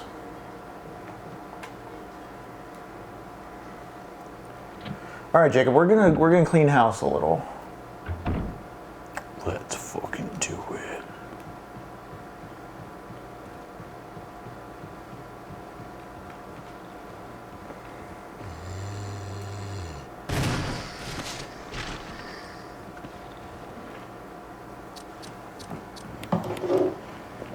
Barry said he was actually going back to the dining room to find other foods. All right. Who's alive? There we go. That's Tommy Chungus. I gotcha.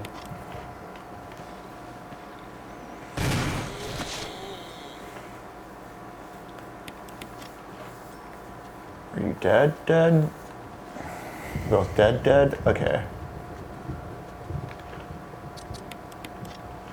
I'm gonna get the lighter from the other room, and we're gonna do we're gonna go on a burn spree. That's what we're gonna do, Jacob. Hell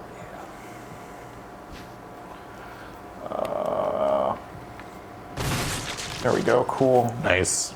Yeah, this is a hall we go through a lot, so it's worth clearing out.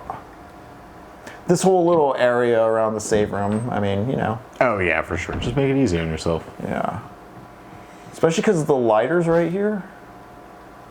If I remember right.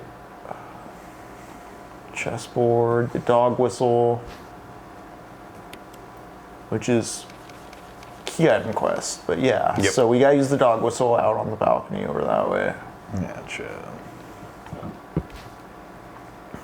Lighter of lighter. Can't carry any more items because I got too much crap on me. It's okay, these guys won't get up that soon.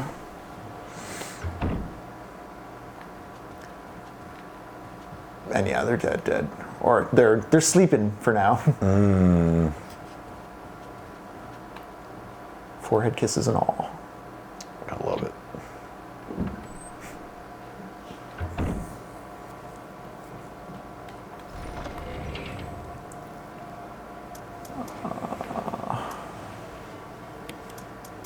You know what?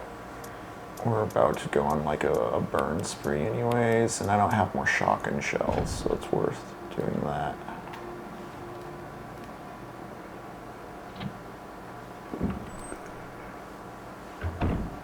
Let's get that lighter, baby.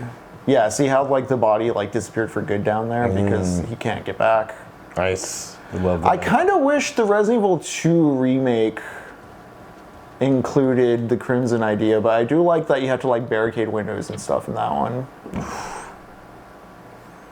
Resident Evil 2 remake still very good. I was gonna say, like, both of them were really This one is more true to the whole of its game. Resident Evil 2 remake after the police station kind of turns into a different thing than the original, and also Yeah. doesn't have as many unique scenarios as the original, which kind of sucks. And here we go. lighter of lighter. All right, let's burn our buddies.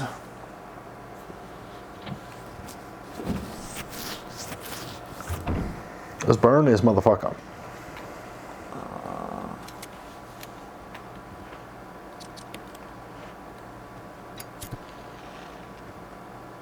Back away so I don't get hurt by it.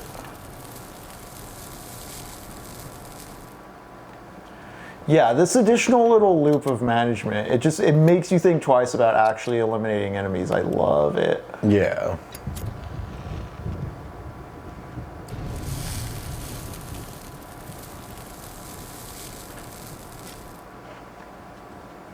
But now we can shred this part of the map without much fear. For now.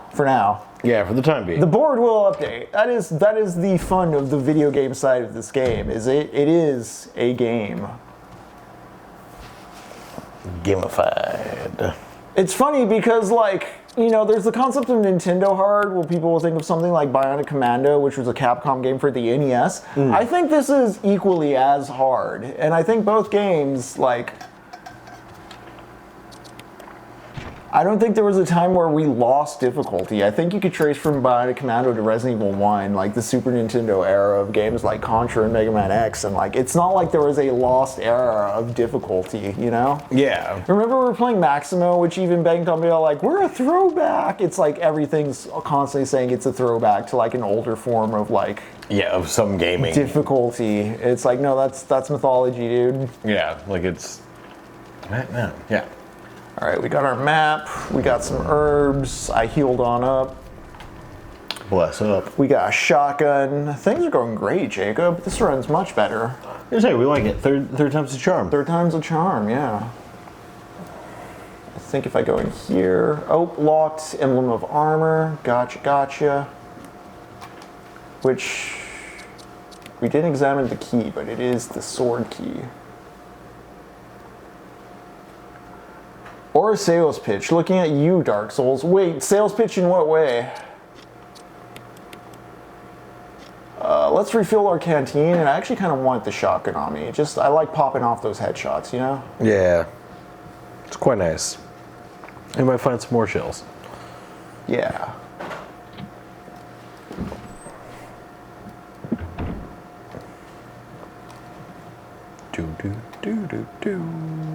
Half the kerosene remains. You do have to manage the you have to remember what fuel levels things are at. Yeah. I said I wanted the shotgun, right? Also, nice. We got 60 bullets still. Oh, Evelyn, it wasn't all that hard, but everyone was talked up its difficulty. Yeah, the thing about Dark Souls is Yeah. it presents you with every problem has a solution within the consistent world of Dark Souls. Like it's only hard if you're trying to hammer, if you're trying to be a blunt force hammer and not looking at like the magic options, the co-op options, the broken builds you can do, the min-maxing shit you can get away with. Yeah. Again, You can't God of War your way through it. Yeah, and again, even God of War is pretty easy as far as like just mashing away at the thing. I'm just gonna have this Right. one sword. I'm gonna keep going through, and it'll be great. A Ghost Bro, yeah, Dark Souls 1 is very nice. Dark Souls 3 is actually very unforgiving and feels like of all the games in that franchise, it's trying to force you to play it with a specific build type. I don't know, Dark Souls 3 feels like it wants you to sword and board more than the other two. Whereas I think Dark Souls 2 has the widest latitude of like combat versatility. Okay, there's a dude around here.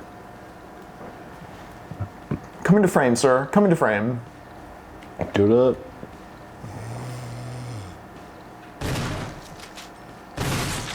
Okay, cool. All right. All right. I think, yeah, I was about to say that's it as far as the shotgun goes. Let's actually go put it away now. Since it's empty.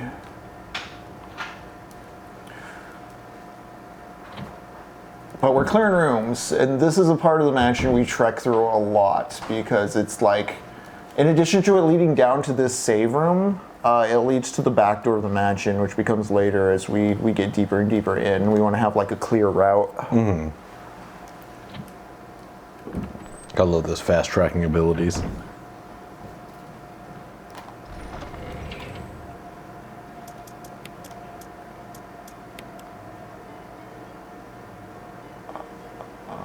Yeah, I'll keep the lighter with me just because I'll probably down some zombies between there and there. So I didn't grab that knife from the map room because I usually just waste it on the guy getting out of the map room that it spawns anyways.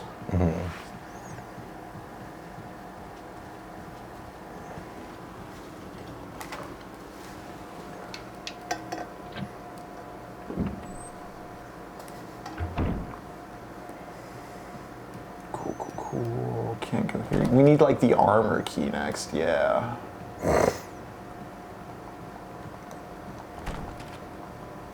Yep.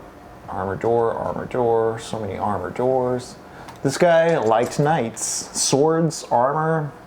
There's sort of a theme going. Yeah, a with lot of this medieval touches everywhere. I'm like a modern knight, being a cop and all. Oh, hey, Barry.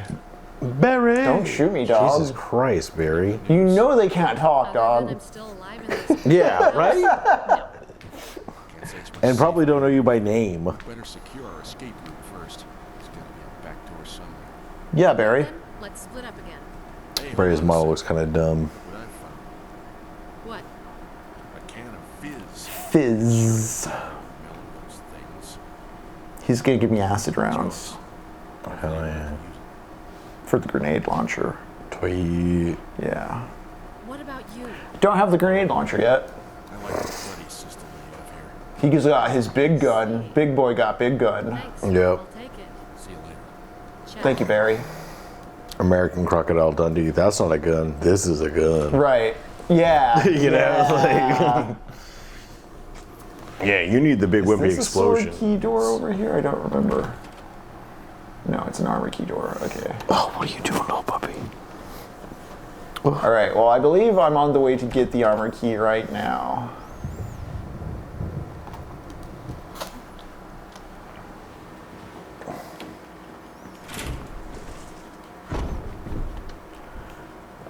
Where's our boy? Where's our boy? Is he right here?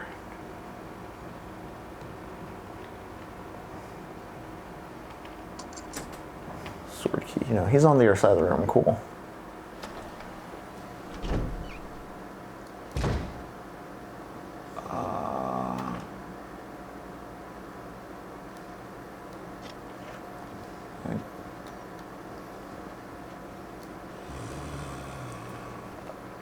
Oh boy. Buddy.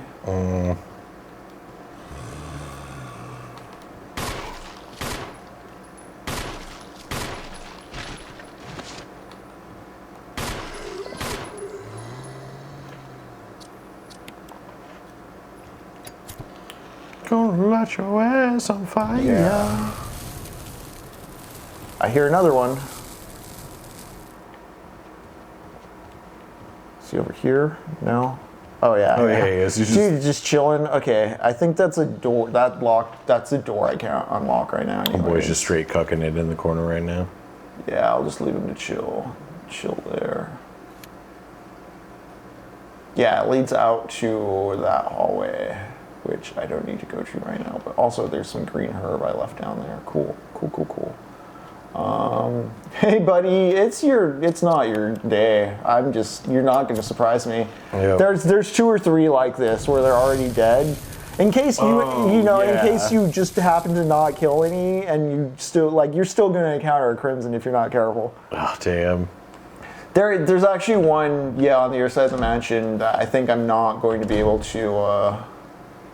I'm gonna have to fight it. Is there anything like special over here? Old typewriter. Yes, buddy. No, there's nothing special in this room. Okay. Don't need these for now. Don't have shotgun ammo. Okay.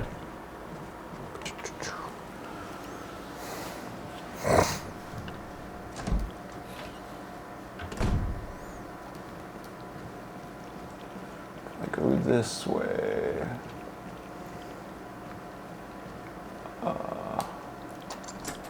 Cool. Yeah. This is where the broken shotgun is, but I mean, I got the shotgun. So, if I go too far in and I don't use Barry to save me, I get the broken shotgun and put it on the hook, and it just keeps that ceiling from crushing you. Gotcha. You Indiana Jones replace it. So the battery packs for the taser, which is another side item you have for when people grab you. Ink ribbon, no, don't need it. Is that the other thing here? No, don't need it. Okay. Oh, and there's a fuel. Hey. Give me fuel, give me fire, give me that which I'm there. Okay.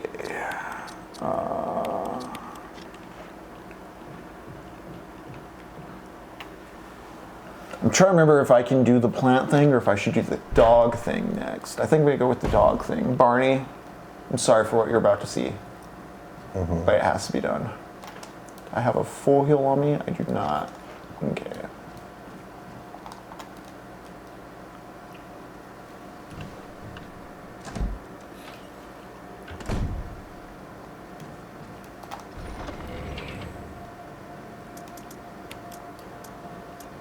Let's take that herb with me.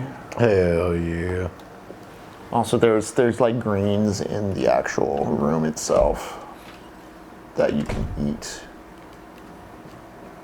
This is not one of those rooms that you want to keep clear because, again, outside a safe room, big intersection to a lot of like back doors later on. Oh, gotcha, yeah. Very, it's a shortcut hallway. It cuts you between things pretty fast. Love those shortcuts.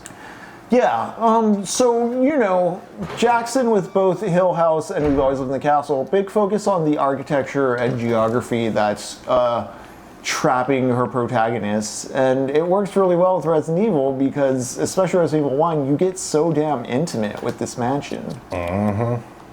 Wandering everywhere. Blew the dog whistle. Oh shit, oh shit, oh shit, oh shit.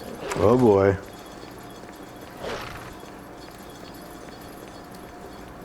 I think you can tell that the dog has the thing on it. It's like fuck, fuck, fuck. Yep.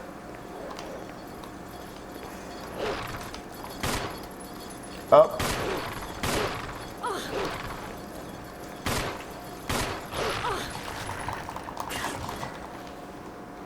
I know, Barney, avert your eyes.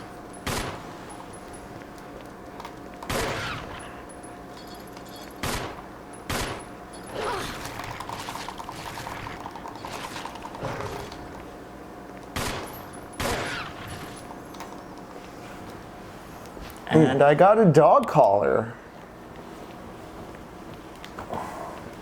Cool. See, there's herbs here that you can just use. I've treated my wounds. Treated my wounds and I got a dog collar. Oh boy.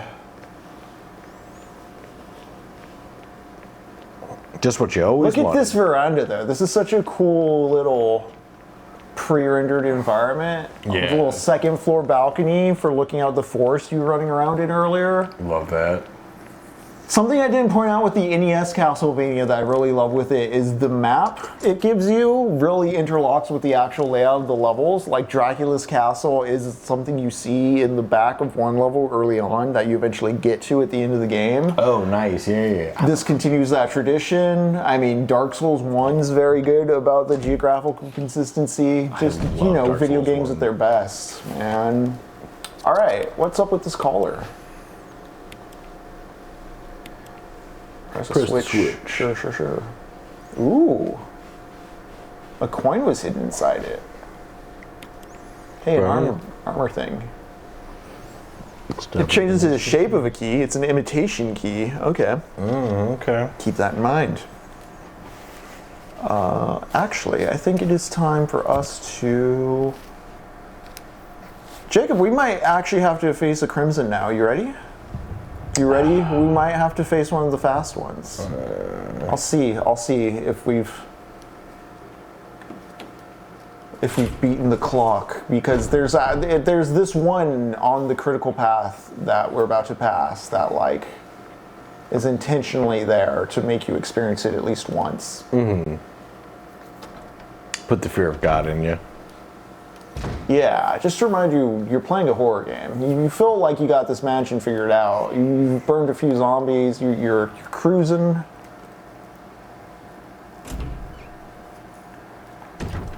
Got a second key.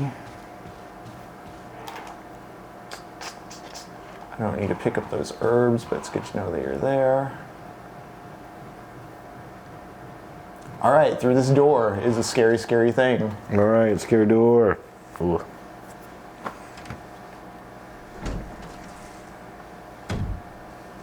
There he is. Come on.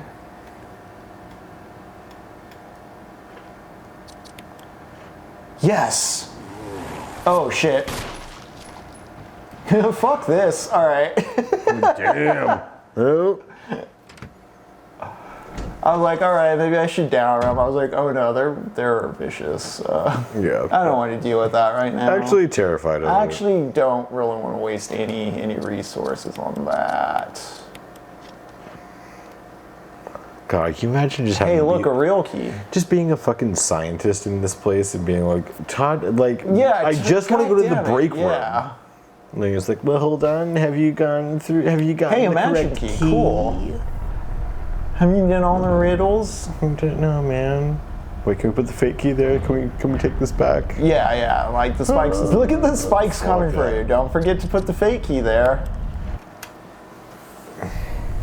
Howdy, howdy, L-man. What up?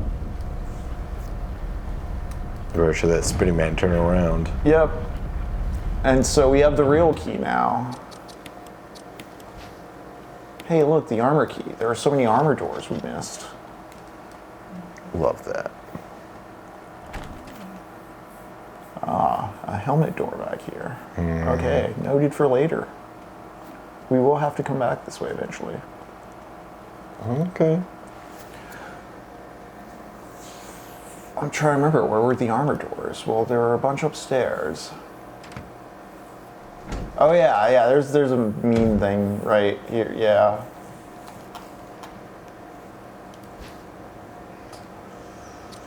No, actually. He's around the corner. He didn't know I was there. Gotcha. You were faster than him. Hell yeah. Because I do have enough kerosene. Okay, because I think I'm going to kill some zombies down here right now, and I want to light them on fire. Gotcha. So it's good to know there's 3 green herbs on this side of the mansion I haven't really grabbed. Just keep a mental note. The meta of the Resident Evil. Kind of winding up your next moves. Right. whenever need be. All right. Very Tetris. Sir? Sir, stop at once. Sir, show us your citizenship. Right. No trial. You're guilty of being a ghoul. Yeah. Just judge, engulfed jury, in flames. executioner. You're occupying this house illegally, even Locked though we from the created it and made you live here. Yeah. Use the armor key. Okay. I think there's one more use of the key down here, if I remember right. And I think there's some stuff in the kitchen, in the basement, that we want. Hell yeah. Okay, cool. Yes. We've used up the sword key. Cool. Nice. Very generous of the game to, just be like, don't need this anymore. Yep. Like, thank you, because I would have hung on to it forever. Do I have one kerosene. Okay. I'll take the dagger. Piece of meat from an identified source. Anything else? Is it just the dagger? Is there no shit anywhere else? Gross kitchen. Bunch of spices you've never seen before. Bunch of spices you've never seen before. Locked from the other side. Copy. Anything back here? I think there's a zombie down here somewhere, right? Yeah, this guy has to get up, right? Nothing here. Burning homeless people. Burn in hell, sir. Just the zone of interest 2024. All right. Love it. It would be funny if they. What is the purpose of our law enforcement if not to protect the people, Jacob? You know? Truly. I joined STARS Special Tactics and Rescue Operations to save people, and here I am cleaning up some sort of mess. Whose mess am I cleaning up? Is this the job of the cops? Are they really just janitors for corporations? You know? You know what? Maybe we'll find out if we keep playing Resident Evil. Seems to be. Oh man, it would be funny if you had the ghouls show you a utility bill to prove residency. Man. See, if I hadn't have burned him, the other guy would be up right now giving me shit. Oh yeah, from the other side or whatever. Yep. But instead, this guy just gets to chill down here. All right. Yep. He has no Enjoy friends. enjoy the kitchen, sir. I hope you put your time to good use down there. Damn, dude, you killed that dude's husband. Oh, that was just lonely. I am a monster, huh? Is this some sort of I Am Legend situation where this house was going just fine? Right? Yeah, and you're just like, I'm busting and telling you how it should be. Oh, you know what? I need to, before I entertain this room, I need to go get the emblem off the wall in the dining room. Dining room emblem wall.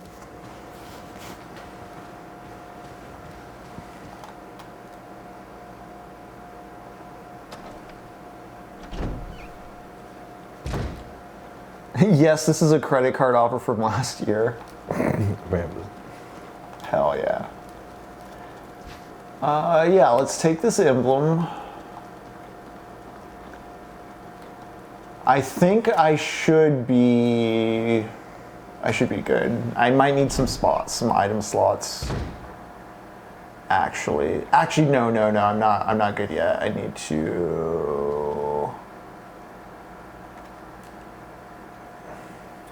to use the armor key on armor doors, and we need to work back to the other side of the mansion. There's 2 armor doors over there to hit.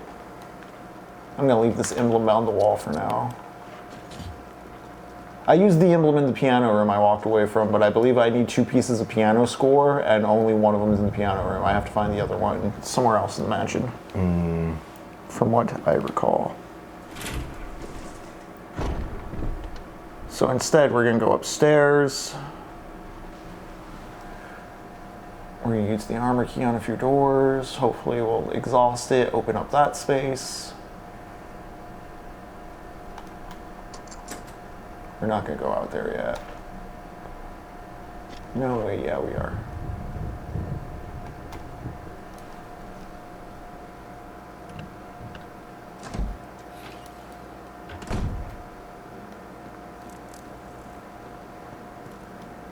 Oh, hey.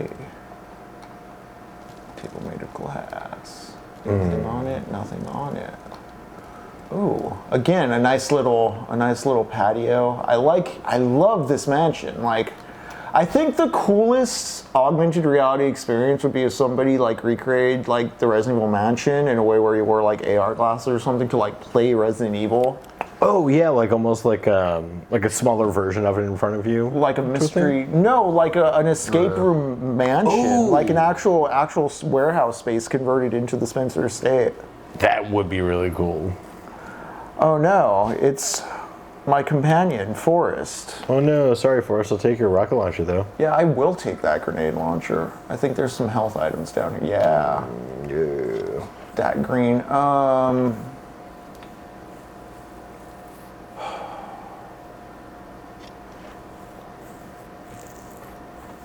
I don't really have space for it. I'm going to remember that. There's a lot of herbs I'm not picking up this time around.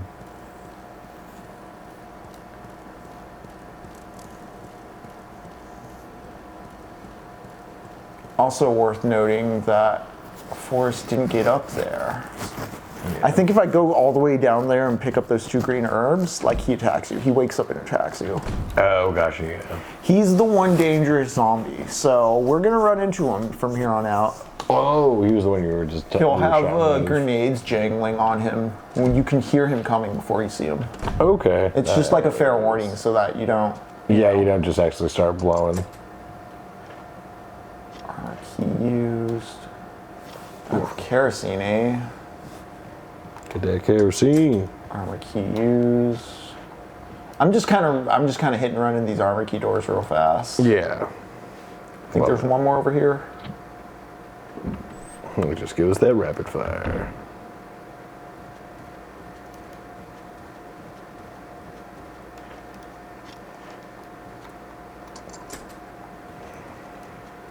I don't think the one over here is armor key though. I think it's a sword key. It's either a sword key or a helmet key. I'm gonna double check though. Yeah. We'll find out and know for sure. Yeah, Ghost Bro. Eight total things doesn't seem like a lot to carry until you consider that you can hold 8 of things of any physical size. Like, yeah. Yeah. Yeah, just, it is like, have you gone to the store and not gotten a basket? Yeah, it is rough. Sometimes I just abuse myself that way, though. Like, yeah, you know what? And I will have to get a gallon of something else on top of everything I'm carrying just to make it harder. I'm going to put away the lighter and the kerosene for now, because that's 2 spaces. Oh, that's a lot of real estate. Oh, also, I think Barry left a note there. I'll read it on the way out. Yes. Thank you, Barry. You're so kind. I love that Barry's writing notes. Like, guys, don't we have walkie-talkies, y'all? No radio communications. Weird, right? Although we do, like, they talk later. Yeah, right. I want to refill the canteen first. We're gonna put the grenade launcher away. We don't need that yet. Not yet. No, yeah, very much yet.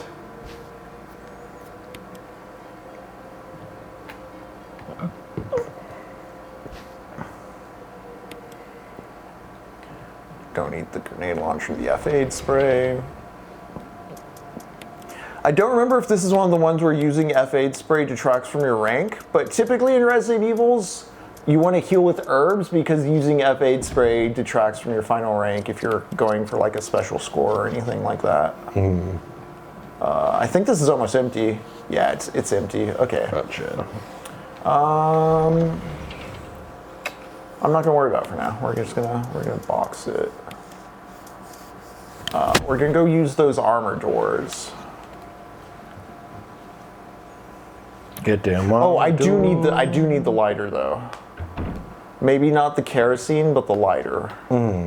Left you some bullets in the room on the right. Feel free to use them to imagine yourself in trouble, Barry. I believe at one point, because like the doorknob around the corner can break if you use it too many times, Barry repairs that as well. Oh, nice. Okay. Again, nice little adventure game, like organic moments of story. Like Barry's the nice guy. He's helping you. Like it gets character across effectively. Like you don't have to write walls of text of characterization and world building to get like endeared to something. Yeah, super true. I think I can do what I need to do next with just the lighter. We will see.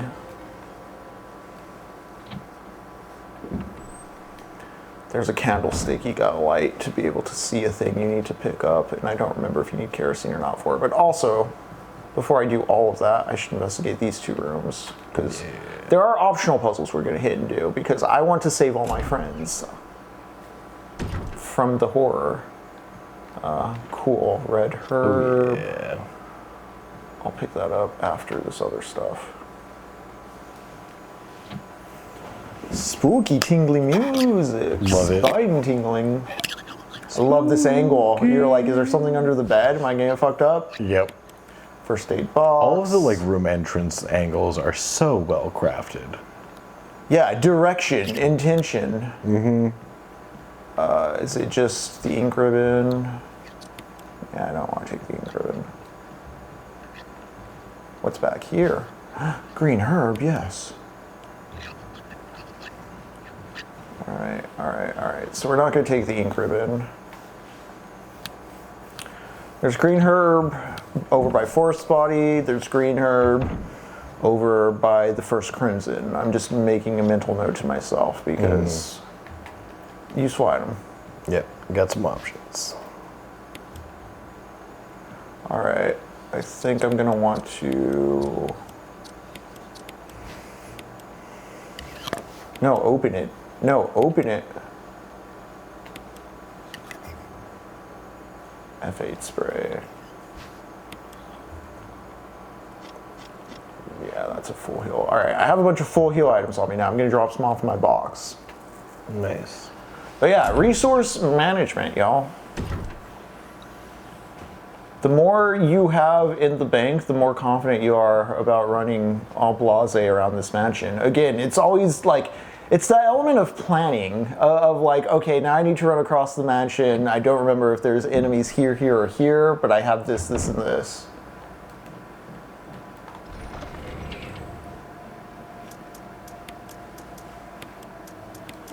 And yeah, we have quite a few things.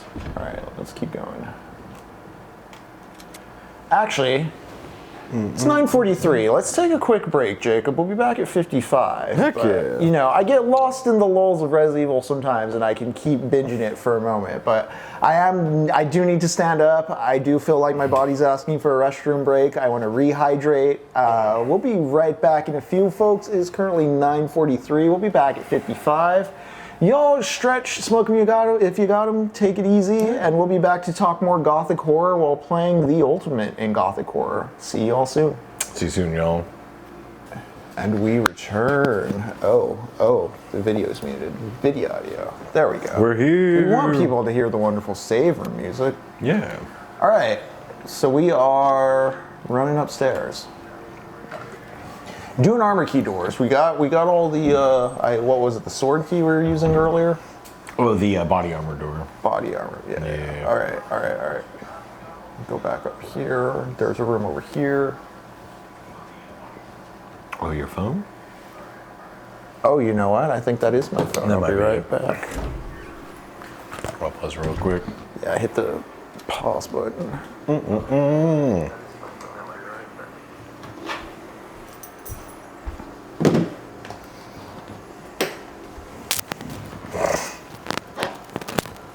All right, we didn't go into this room. We used the lockpick. Nice.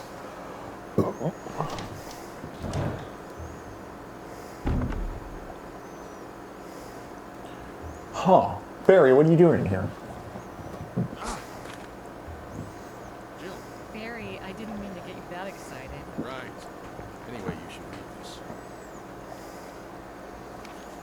Researcher's will. A letter slipped inside. The top part of the letter is torn off. The rest of the letter is legible. Alma, I've tried to survive only to see you again, but my efforts only delayed the inevitable. I am infected. There is no cure for what will follow, except to end my life before I lose the only thing that separates me from them. My love for you. In an hour, I'll have entered my eternal sleep where there is peace. Please understand. Please note that I'm sorry. Martin Crackhorn. Okay, What a great okay, listener. Martin. Well, I guess we were right about this mansion being quite unnatural. Away with understatements. Where's the part that's torn off? Well, my only guess is that it was the most important part, and somebody didn't want anyone to see it. Let's continue our investigation. Somebody tore something off the documents? Weird. I'm a cop, not a detective. Alright. Yes, I will take the B specimen.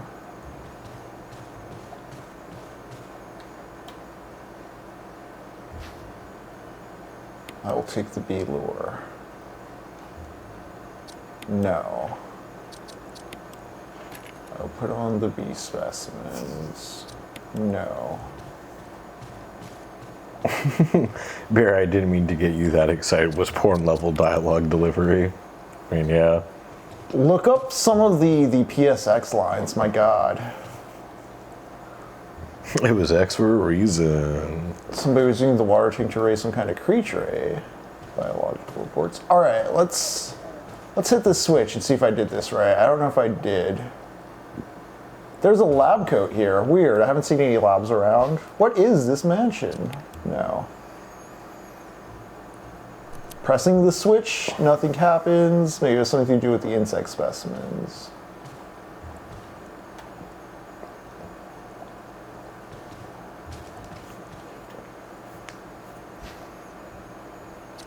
No.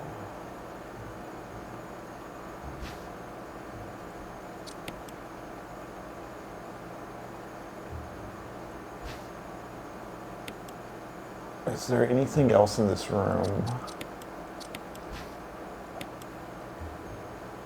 No hook on it. I need to find a hook for it. I think there's a hook. There's a hook. Where? Gross. Isn't it on there, right?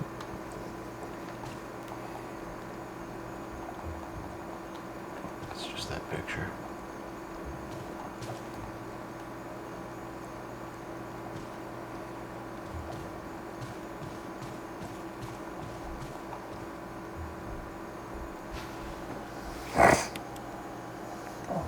My B specimen.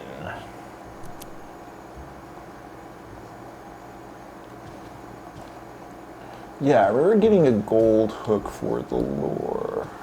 Alright, is that not it right there? This thing? Like, how are you not facing it? There we Hey, go. okay, yeah. Alright. Yeah, weird. Weird we couldn't get that working. Use you there. Proper lures. Use you. Press it. There we go. Hey. I think after I take this, the bee comes to life and I want to run out. Yep. Don't like that. Don't like that at all. It's like one of those giant Japanese ones, too. Yeah. Alright, so let's get out of here. And now we never have to come back to this room.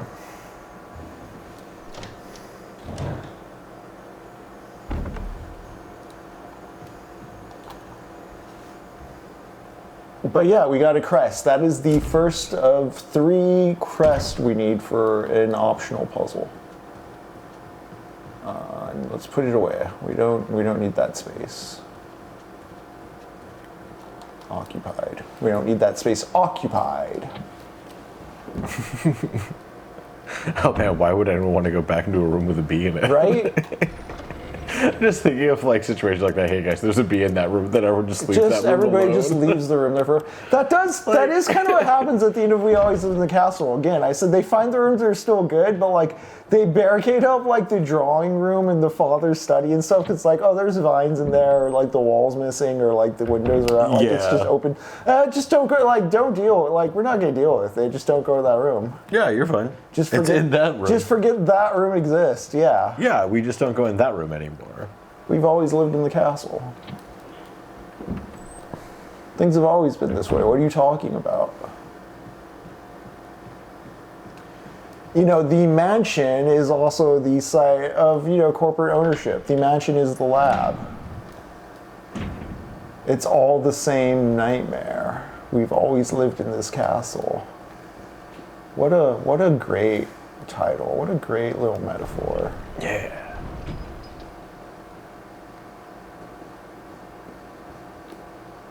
we got a puzzle for us to do here.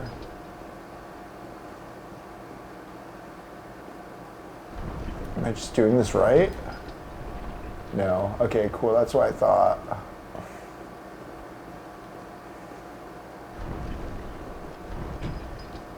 Get in there. And I think I can push, if I push this guy in, I think it makes that guy move. Let's see. No. What does pushing this guy in do?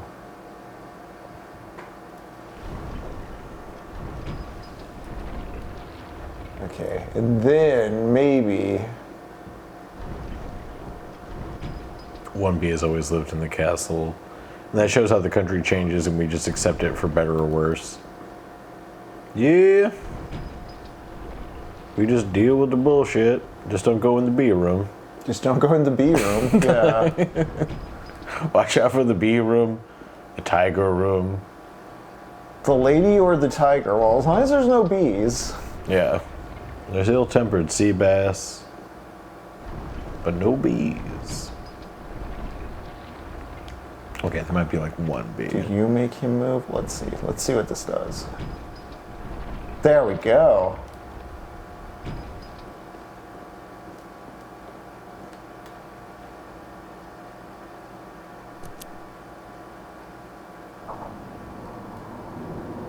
I think if you don't push those knights in before hitting that switch, this room fills with gas. Oh, I got a mysterious box, Jacob. Whoa, a mysterious box. Ooh. I'm not even going to examine it. We're just going to leave this room. To be too furious. To be or not to be. Too mysterious. Love it. Love it, Ghost Bro.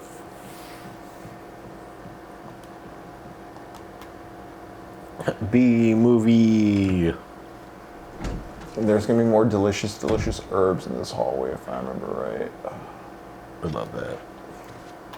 With our delicious... Yep. Oh, there's our friend Richard. Oh, no. What happened? You're wounded. This whole place. This is now one of those decision points where you get to decide if you want this guy to live or not. Monsters. Classic adventure story. What did this to Tight, console-focused 3D gameplay. What a banger for 1996, you know? Truly. Poisonous. Richard, hold on. The bee got to him. Oh, did you look up when the GameCube version came out? Oh, no, I meant to. No. I want to say 2001. You're gonna make it. I remember 6th, 7th grade. Let's see. All right, let's go get medicine for our friend. 2002, thanks, Captain Quasar. Yeah, damn. All right, I gotta get to the save room and get Richard his medicine. Let's do it. Good thing I've cleared most of this way.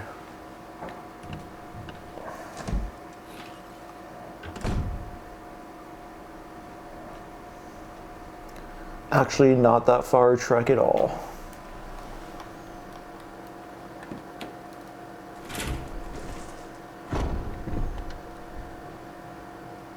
Gang, I am surprised I haven't found more shotgun shells. Oh. I should have taken that from the front. So that I could stab him off me, because I have 5 knives. That's a lot of defense items.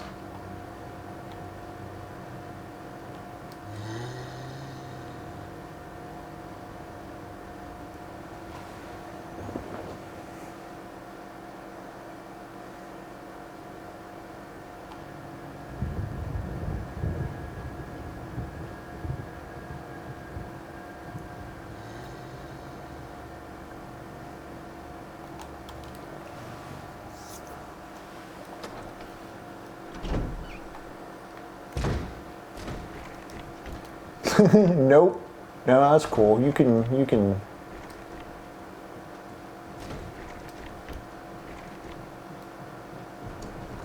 Oh, buddy, he broke the door. He broke the door.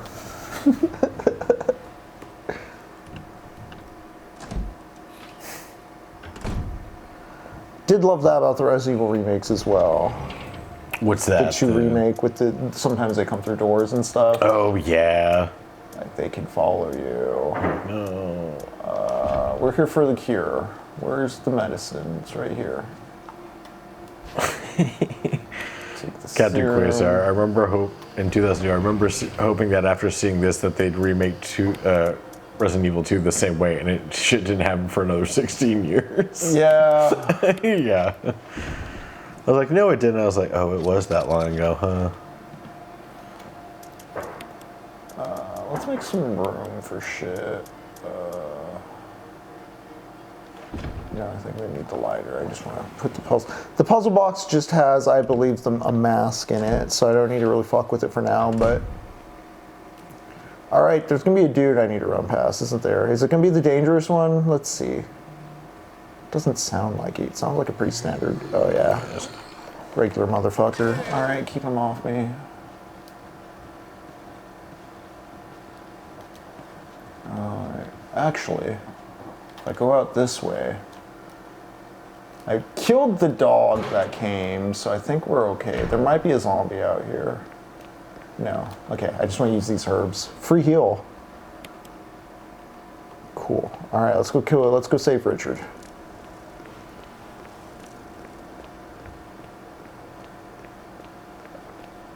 Take a little night stroll, enjoy the ambiance. Yeah, they need to bring Crimson Heads into a new one, Captain Quasar. Strongly agree. They're such a great piece of math you have to consider in your overall run. I've been very meticulous about burning them this time. I think Jacob's only seen the one, right? Yeah. We torch our bodies in this house. You know, and that's good. I appreciate that.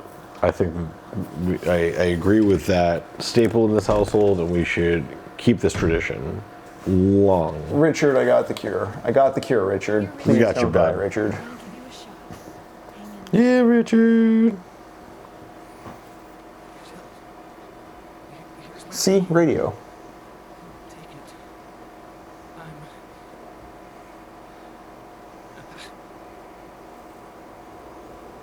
Does it ever not hurt? What attacked him? More herbs I'm going to leave on the floor for now because I'm just rolling in health.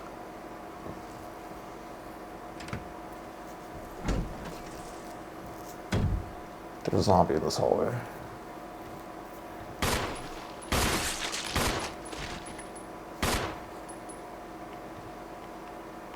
Did I pop his head?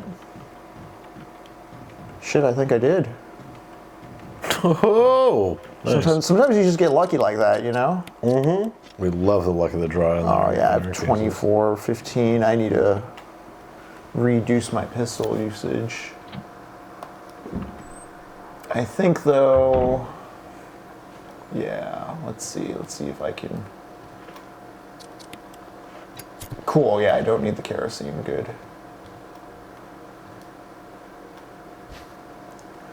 And right when I was moaning about being low on ammo, more ammo. Okay, I would be careful though, because, oh, actually, I think this is where the one dangerous zombie first pops up. I think he's back here. Let's see. No, it's another dude. Okay.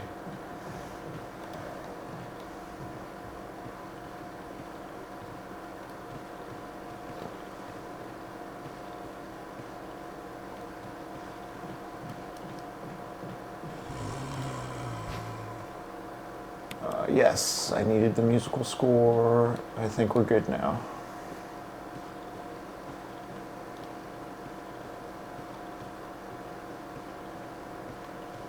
It's also very much like what I admire in Rondo of Blood, where every room is a boxing match. Like, it's all manageable. You just have to breathe and take it piece by piece. Again, something I admire in the level-based linear Castlevanias. Yeah, I just popped that dude's head clean off. That nice. was nice. Okay, shield key. What a creepy door, and also, what hurt Richard? That's over here on this side of the mansion. That's creepy ass area.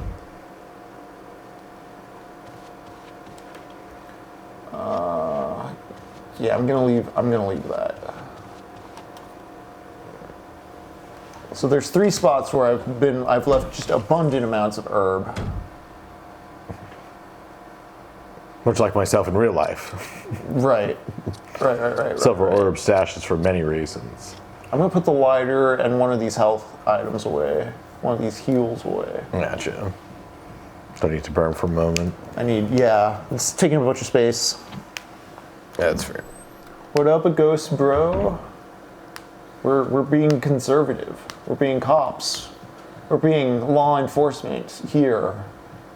We're trying to, surely the owner of this large mansion will be held accountable for their crimes, and I, a police officer, will be able to do my duty, and my captain will permit me to do my duty as a cop. He's not on the payroll or anything.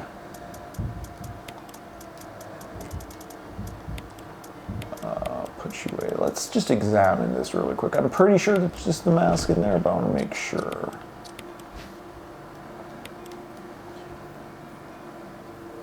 Sunshine will awaken me. Okay, we gotta hit the heart pieces. Yes. Yes. Dave Ramsey finance advice. There was a mask inside. Death mask. Okay. Without eyes, nose, or mouth. See no evil, speak no evil. Hear no evil. Smell no evil. Okay, I'm gonna put this away for now because it's a... Gotcha. For a later key item. Can't just like have that on your face or something. No, it's for a puzzle. You need the 4 masks. Remember the Book of Curse we found in the graveyard? Yeah. Talking about the 4 masks. Ghost bro, it's a Terminator mask.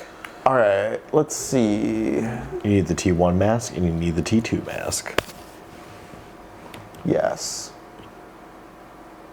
Shaky doorknob. Okay, there's a zombie here who may or may not get me. I don't remember if this door is for this key. Let's see.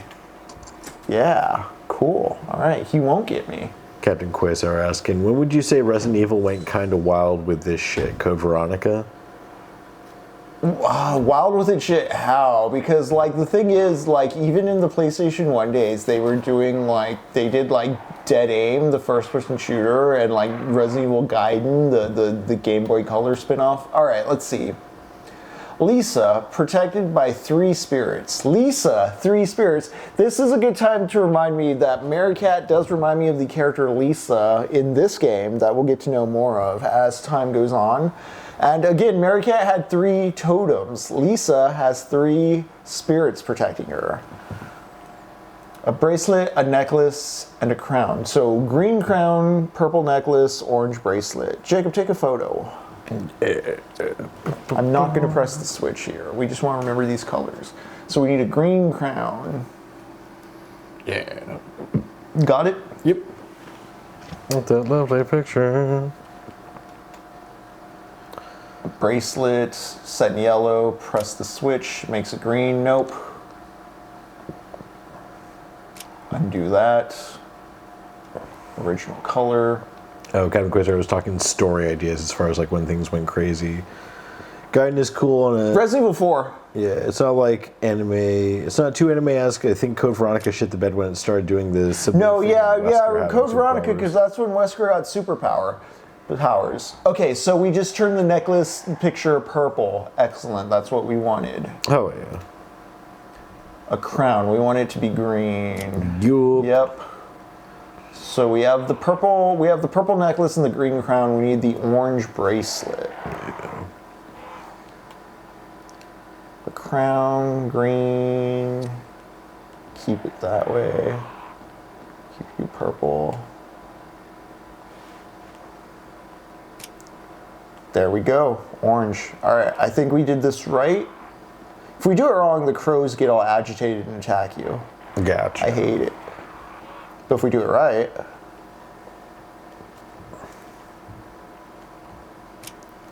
Yes. Awesome. And what do we find out here? Another mask.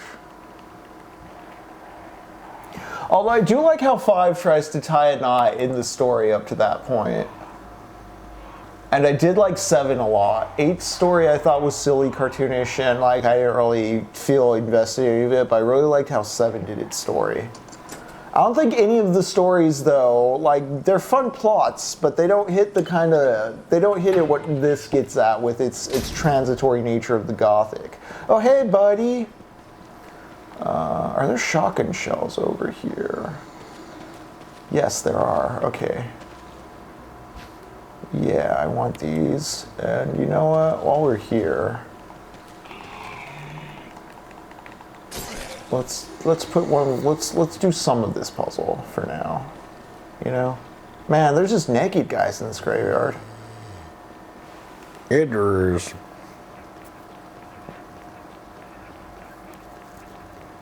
Maybe I should have kept the other mask on me, but oh well.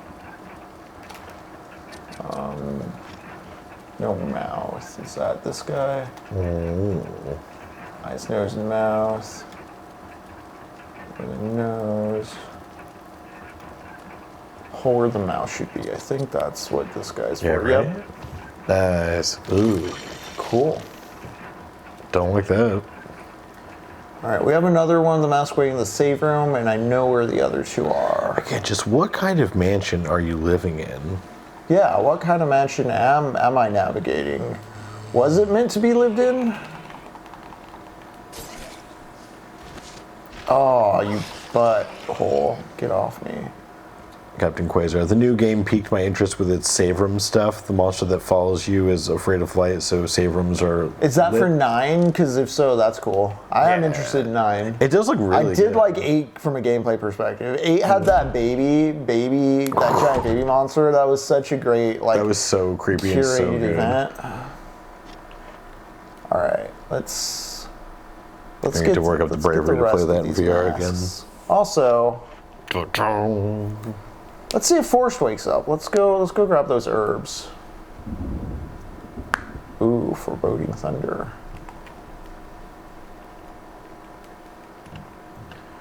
I'm curious too because they're bringing back the Ashfords for 9, which I like Code Veronica mechanically, but it is where the anime bullshit with like the superpowered characters and stuff come in, and the Ashfords are part of that. It feels like that was the part of the series they wanted to get away from after 4 because, you know, Code Veronica and all that. Oh, okay, now he's gonna come. Now he wakes up. Okay. Dude, I just want to pick up the herbs.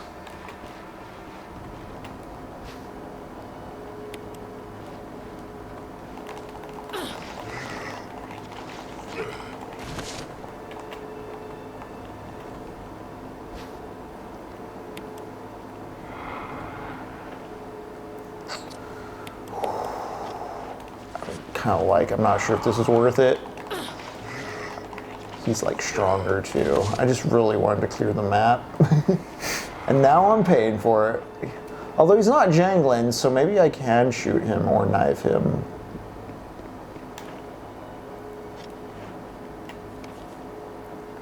Although, okay, it's a clear room. He's coming for me.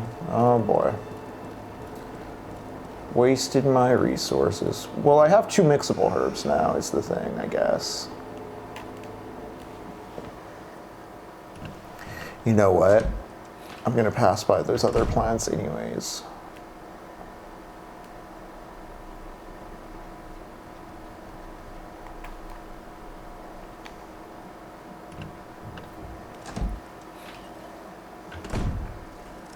I do like, again, I like that Resident Evil 3, the PlayStation one, had that dodge system, and that Code Veronica had the most like arcadey and cartoonish enemies. Like Resident Evil 4 is not that huge a step as people think it is, as far as like the games were action blockbuster leaning from Resident Evil 2. Yeah. 3 and Code Veronica kind of further that. And then again, I pointed this out before, but like in Resident Evil 4, the camera is just behind you, but it still controls like these tank control ones. Yeah, it's still got that same feeling.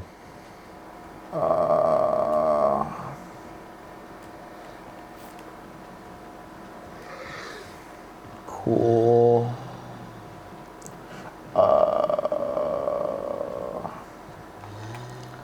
Let's get more masks.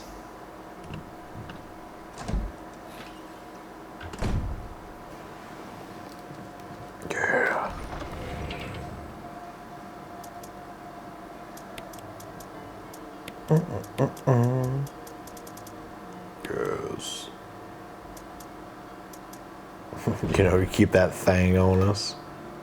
Woke ass game with all its masks. Right? It's really.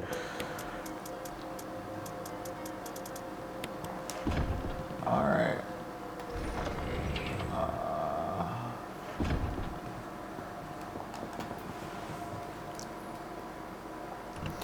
I think there's like some jewels I want to get from upstairs in a moment. But first we're going to kill the plant.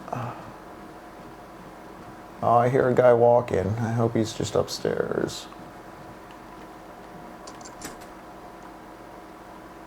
Oh, hell yeah, I'm going to discard the armor key. Okay,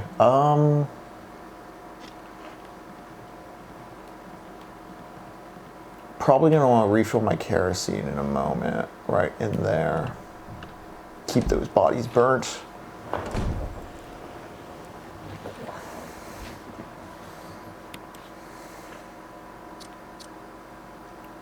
Oh yeah, I'm still stocked on defense items. Wonderful.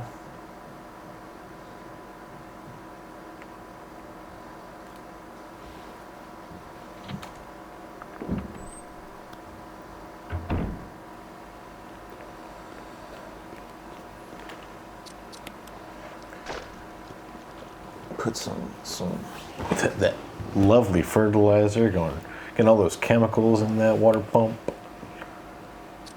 turn it red. We're gonna hurt the plant.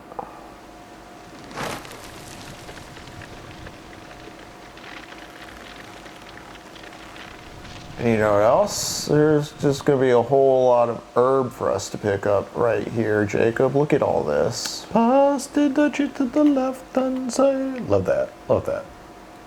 And you know, you've earned it. I'm gonna get this death mask. We're gonna get all this green. Oh, Barney coming out with a little More burrito. green. More green. Wow, we're just lush and generous. Man. Okay. So we're gonna combine 3 of them to get a full heal. And the rest goes in our box. But yeah, look at all those resources we just picked up. Love that. Also take that, you dead plant. Yeah, use zombie plant. Yeah, so there's like apparently bad science going on and a growing operation. Oh no, fuck me, they're coming through. I don't want to go that way for now. Oh, let's go in here though.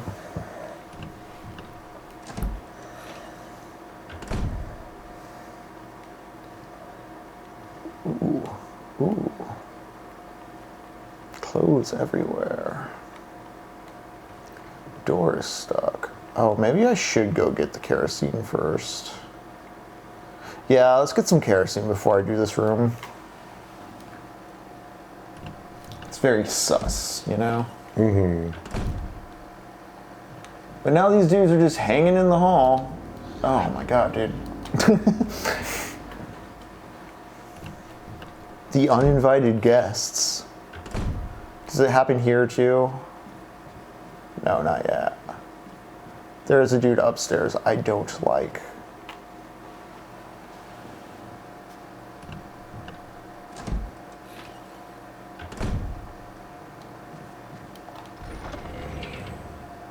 Alright, let's put the generous amounts of herb away.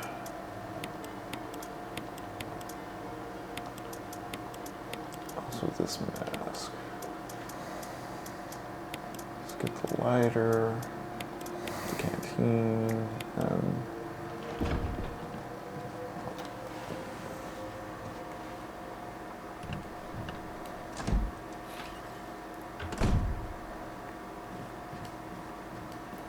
There should be some fuel in this room over here. I hear you, pal. I hear you. Yeah, buddy. A lot of guys' wives, girlfriends. A lot of guys' girlfriends are in there.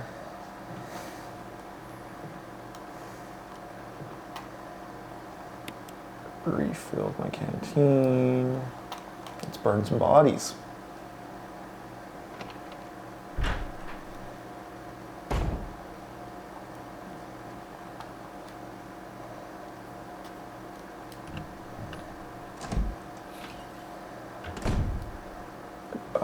Go away.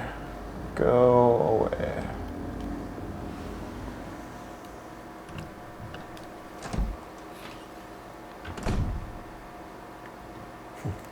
Alright, buddy. Alright, sir. Just lighting his ass on fire. Yeah. Just let this dude's fart on fire. I don't want him jump scare me. I hate... Just do this at like parties, just lighting people on fire. Clothes and stuff scattered everywhere.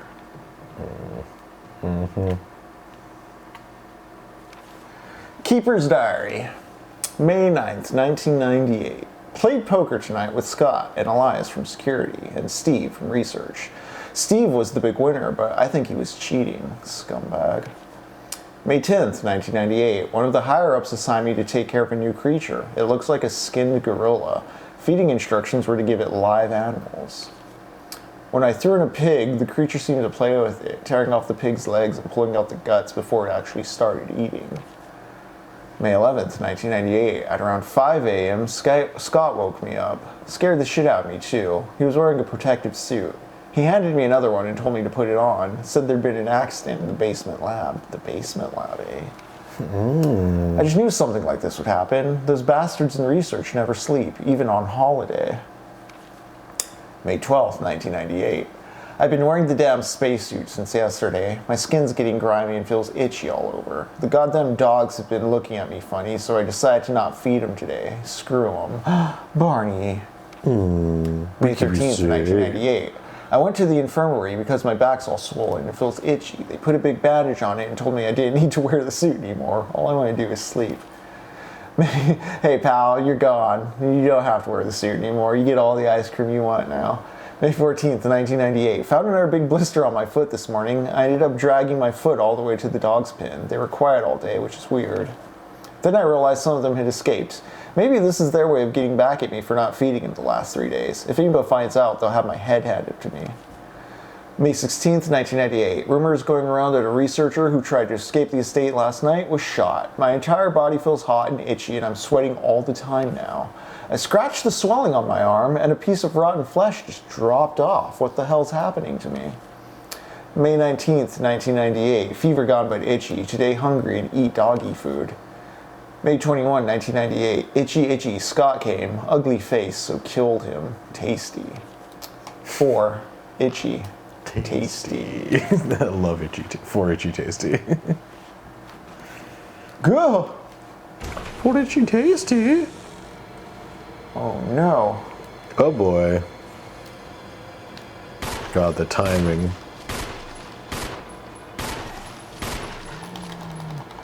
Don't you do that, sir. Nice. Oh, that's bullets right on the bed. I didn't even see that there. Oh, nice. Well, I'll just light this dude's fart on fire. Not bad. Oh yeah, battery pack. Hell yeah, toy. Yeah, we got some tasers. We got some bullets. I feel like those tasers are going to come in very handy whenever you use them. Yeah, because I've only been using knives, but I have tasers on hand too. Cool. I'm like, do I want to risk running to refill the kerosene? There's a dude in the hall I don't like.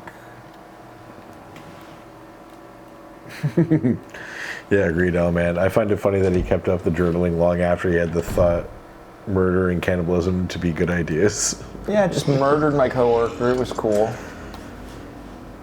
Man, I'm trying to think of like how many times like the phrase "for itchy tasty" was always just like in my friend group shorthand a lot of things. Yeah, that is like the note from this game. Yeah. Just the descent into madness, itchy tasty. But we always included the 4 because it was always page 4. Also for the wife, for itchy tasty. Anything to grab off this counter? I think there's just ink ribbon.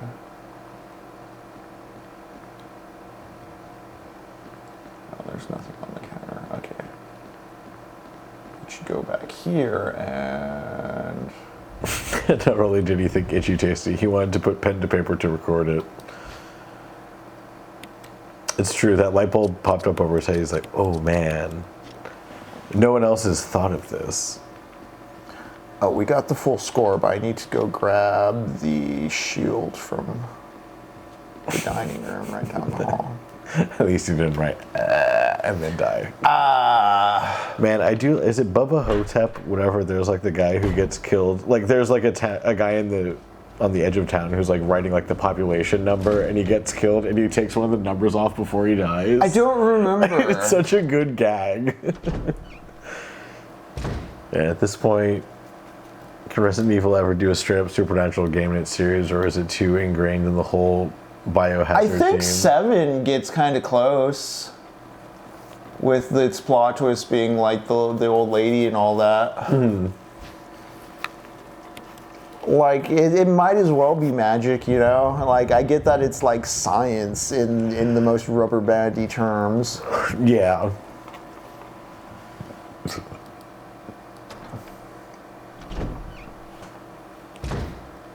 Alright, let's crack open.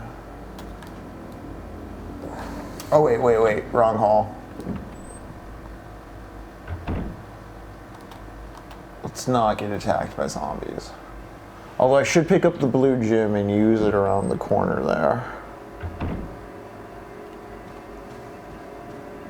Maybe in a moment after doing this clock key puzzle.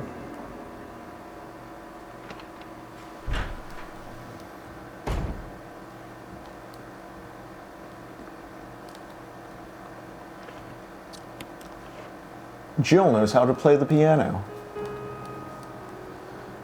I remember reading the Resident Evil novel adaptations by S.D. Perry as a kid, and in that background, in that lore, Jill's dad was like a master thief, cat burglar, which is why she's like the master of unlocking and all that stuff in this game, and she's like trying to do good by the family name or whatever. Yeah.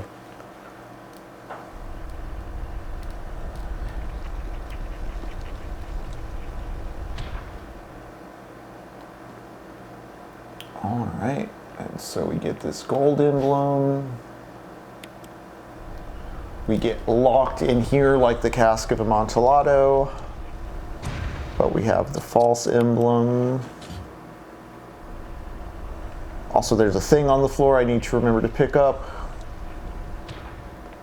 What do we have here?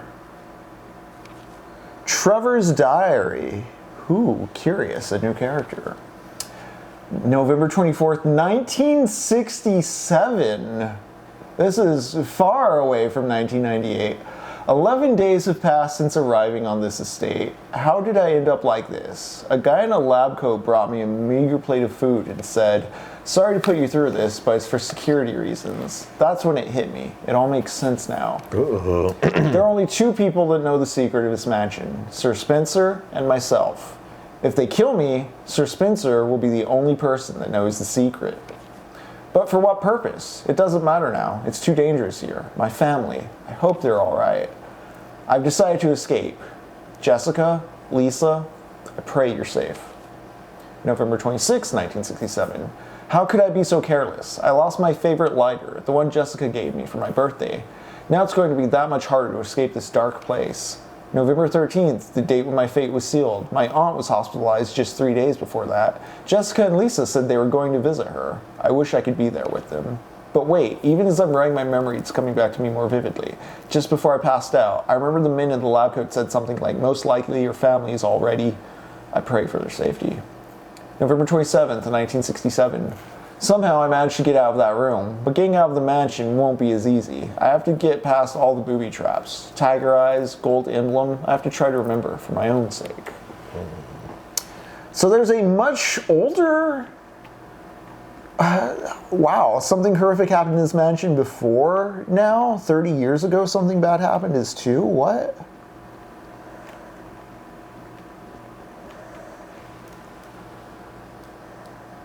The 90s, the 60s, the 30s, there's just always something evil happening, apparently. Yeah. Ooh, they're getting testy over there. Now would be a good time to go grab the extra greens from that side hallway as well, now that I think about it. In fact, Boom. Jacob, it's the painting. All right, what's it got? What's it say? What do we got to do here? No. 2 knights. Short sword has been thrust into the breast. Long sword has pierced the head. Short sword breast, long sword head.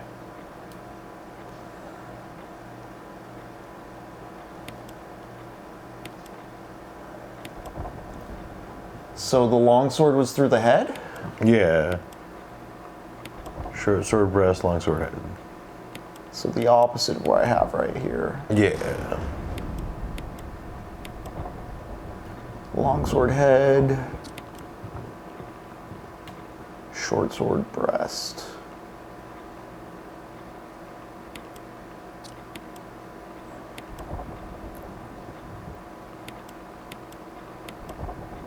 Shit.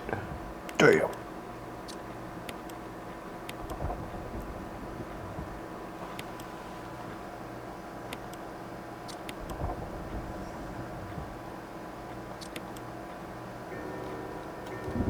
We did it. Much more legible than the Silent Hill puzzle. Yeah.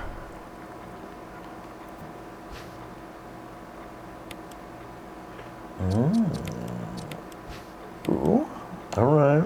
Nothing unusual with this mansion key. Ooh, it's a shield key. Okay. All right. Another more doors that we getting some access to. Yeah, also, yeah, we got space for it. Let's use this blue jewel over here.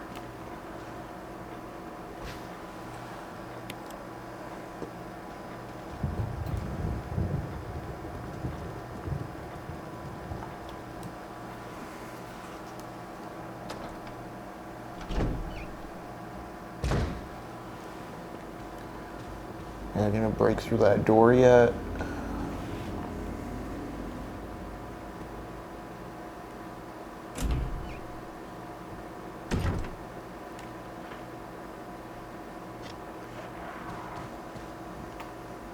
I don't know why I'm going this way. There's herbs, but I don't need to go that way yet.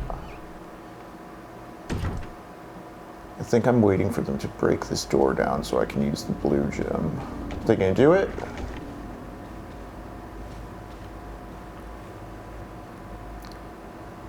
They're gonna be in my face when I get through. Let's see.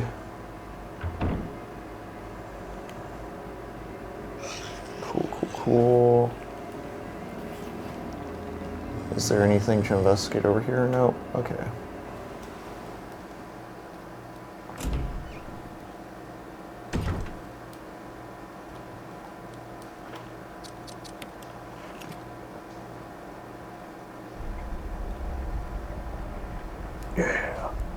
Shotgun shells. Perfect. Nice.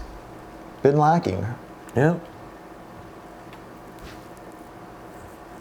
Although I think I have at least one other box in there. But cool, we used the blue eye. That's all we needed.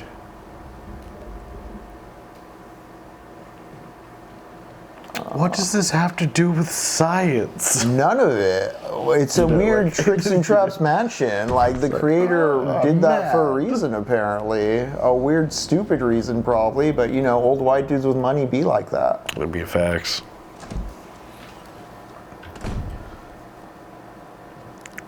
Please don't break through this glass. Cool.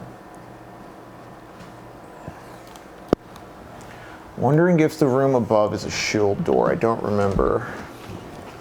We're about to find out, I guess, as soon as I manage some inventory. For the store. Some menage. Okay, so we have 12 shotgun shells. That's cool.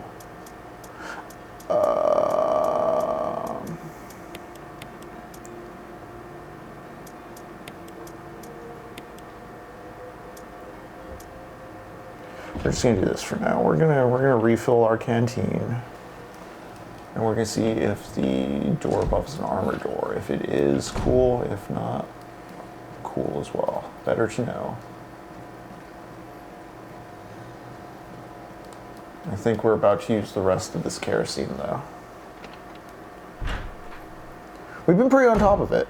We haven't let any zombies rot too long. Yeah, it's been honestly nice because this thing's so terrifying. Okay, well, we're out of kerosene. I'm not gonna worry about managing kerosene anymore though, because I don't want to go retrieve the one from outside. There's dogs.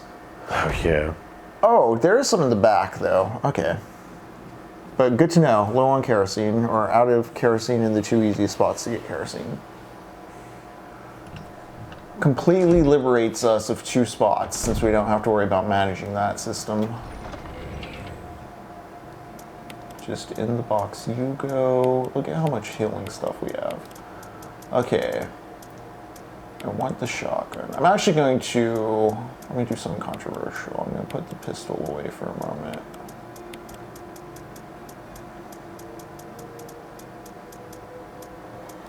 Take the grenade launcher with acid shells, yeah.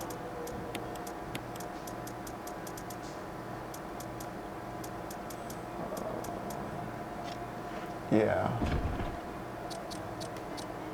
We're not even going to worry about healing items. Which may be stupid on my hat. Actually, let's get one.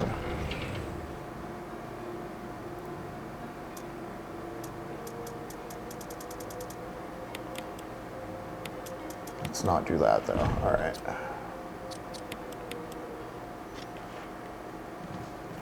Alright, let's clear the upstairs path. I think I can use the shotgun to take this dude's head out in one go, and we'll be fine. There's a man upstairs, Jacob. We have to deal with him. I don't want this man upstairs. Take care of that man. Actually, locked, helmet key. Okay, so we're not going to worry about that at all then.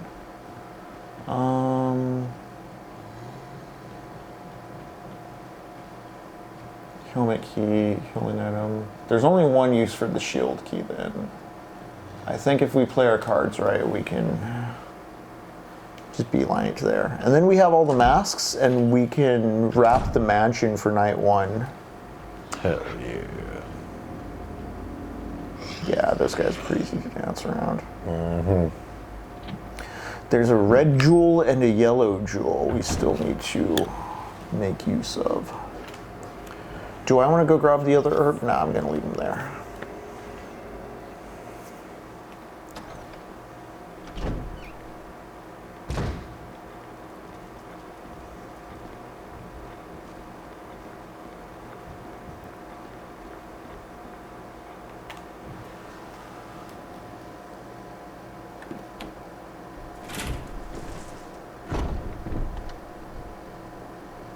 Trying to remember, is this a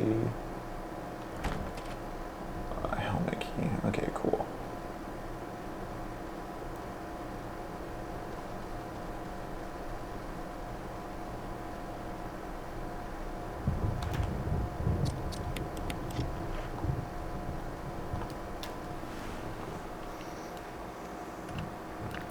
Wow, we've pretty much licked a good amount of this mansion, huh? We're very comfortable and familiar. We can manage these basic pests. Yeah. But we've become masters of cleaning the castle. Strategic cleanings. Just don't go in the B room, you're fine. Yeah, hey Richard, how you feeling? Yeah, just don't go in that B room. Torch your bodies, and you'll be fine. Yeah.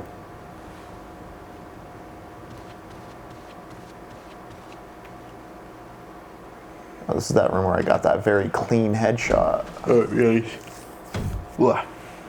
Swoop-pow. Shield key, no further use. Discard it. Excellent, excellent, excellent. Yeah, I think this is the setup I want for this.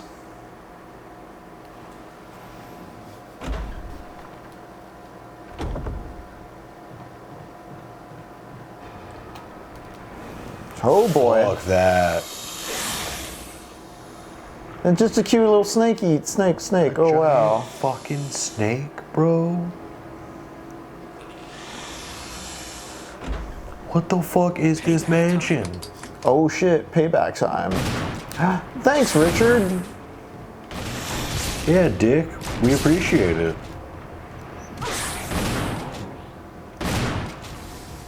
Shit. My poison? Yeah, damn it. Ouch. It's cool. I think as long as Richard doesn't die here, we're good. Because he can die here. Or maybe he does die here, if I remember right. Yeah. No, Richard! Oh, man. Why did they engineer it? Like, for science? Were they going to sell this? Right, like, this is a what are you viable doing? product? It's that snake, but bigger. Be very successful.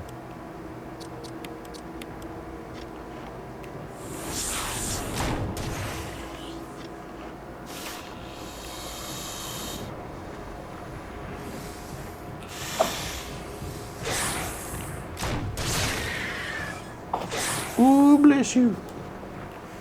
Thanks for the shotgun, Richard. Ooh. Oh, oh. It's taking off. It's running away. Cool.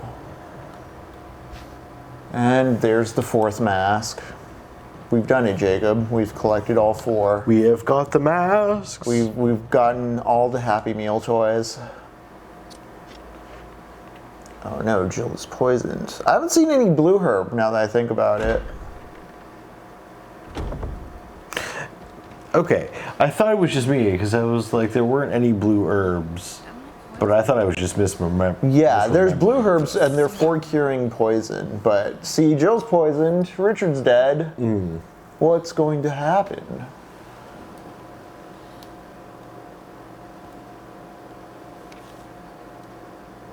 Oh, I gotta run back to that save room all the way over there. Got it. Let's go. And I will pick up the herbs.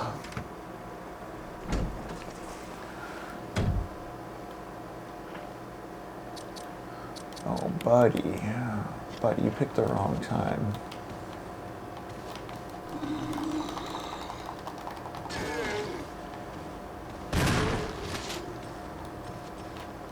I never need to come back down this way, so I'm going to be very liberal with what hurt I inflict.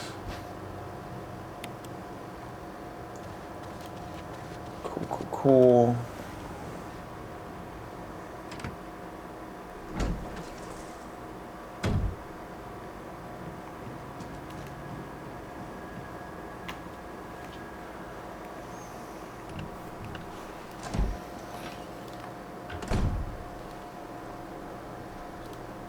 Ooh, new Silent Hill movie and a new Resident Evil movie next year. Isn't the Silent Hill movie 2 like Silent Hill 2? Like actually, like Silent Hill 2, the movie, the game, the movie. Yeah, yeah.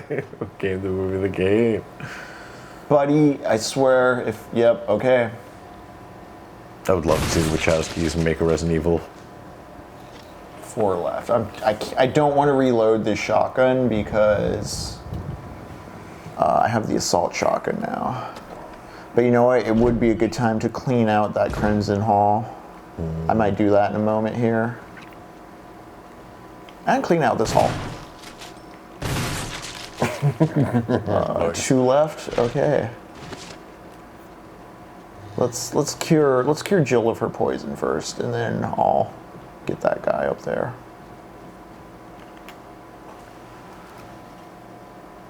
Out of kerosene down here, so yeah, we want to pop heads. We want to pop heads.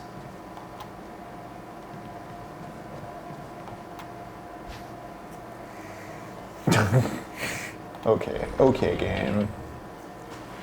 Sure.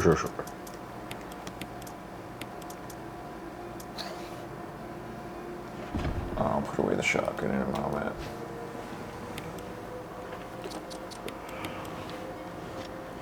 Cool, and we're healed. See, I'm out of knives now, but if you notice on Jill's belt, I have the tasers out.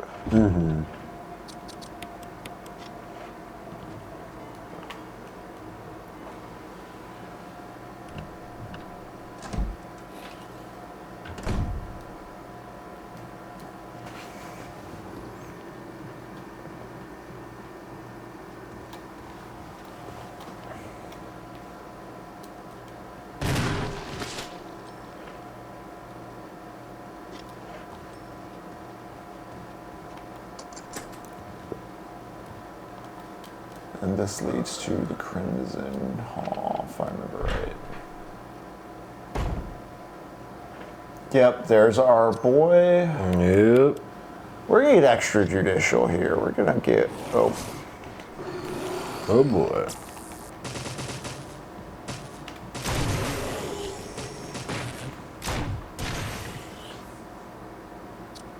okay, cool. Sure, no. Stomp his head off. Yeah, cool. That counts too. All right. Okay, cool. We cleared this little area out, which is good. And clean. And fair. Everything is filthy. The mansion must be clean. Unclean. Unclean. So I do need to torch that guy eventually, though. Or you know what? Just let him. Just let him. I will just let him become a monster. Let's see. I should have all the masks in tow, right? I put one in.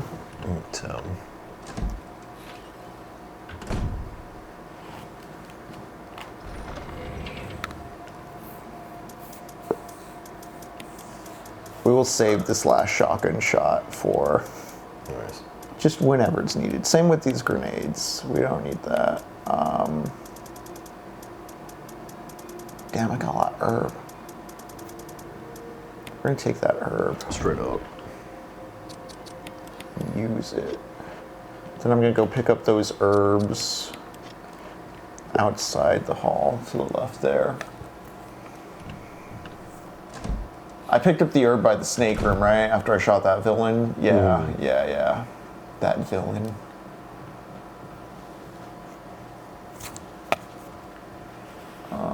Buddy, you're gonna get it one day, just not today.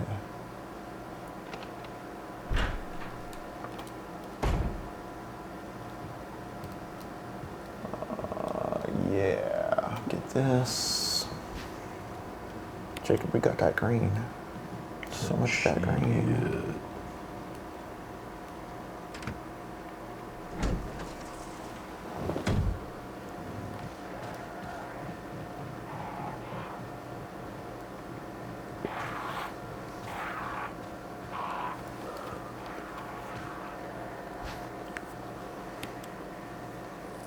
And we're just gonna make a full heal here. We have enough single herbs in the box, I'm fine with it.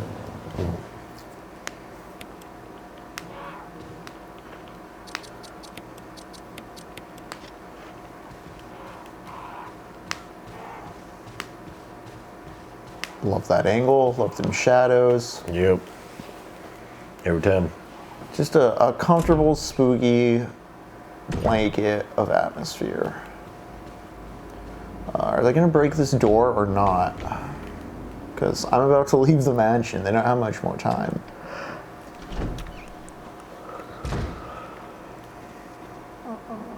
Clock puzzle solved. Everything is in its proper place. Oh, I know I could use a shotgun for it. I have one shotgun bullet left. I could have used it to blast the dudes in this graveyard. Oh well. So what if there's a few crimsons when I come back, you know? You know, we can handle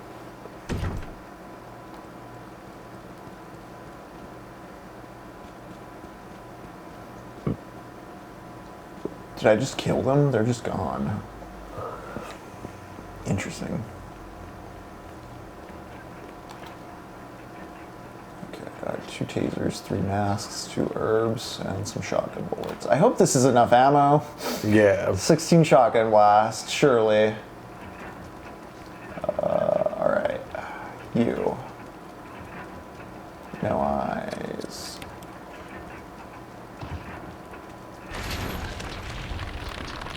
Dracula? Gross.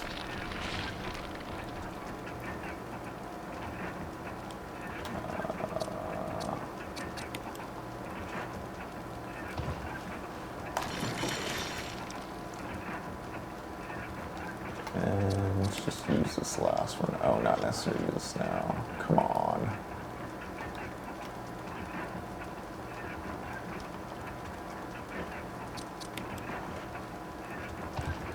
Cool.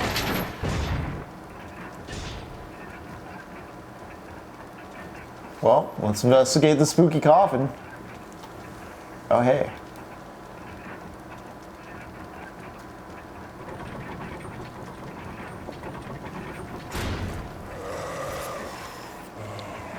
Hey, it's Lincoln. Whoa. Notice he's a crimson already, though. He's an extremely aged zombie. Right. Is that it? Did I hurt him enough? Okay, cool. Got him. Who is this guy? He's older than the other zombies. Oh, hey, and there's shotgun ammo down here. Nice. Oh. The stone and metal object. Yes, I will take it. Awesome. Cool. We did it. We opened the gateway of evil. But what do we use this stone and metal object for? Yeah, right. What is this piece? Well, there's a back exit to the mansion, and so we use this token. If I'd gone to the back exit of the mansion, I've seen that the back door's locked, and I need this token for it. So let's do that right now. Let's go. Let's exit the mansion, and we're done with the horrors, you know? Yeah, perfect. You just walk away, and that's how you solve the problem of evil. Yeah. You just don't go near the evil. You're fine. Surely it won't expand or grow. Right, Barney? The evil won't expand. You don't need to figure out what the underlying conditions causing the ghosts and goblins are. You just need to pretend the ghosts and goblins aren't real. There's going to be a dude who's going to think he's getting the jump on me, but really I'm about to shock in his face hard. Fucking bullets, dude. Look at this dude. What a dork. Okay. Enjoy. Fine conditions, stone and metal object. You know what? Let's not break this door. Visiting this house and having to take a ship and trying to find the 4 emblems before the door opens. Exactly. Like, I need a butter knife. Well, first you have to solve this puzzle. I'm like, I'm not moving here. I should probably refuse. get my pistol back out.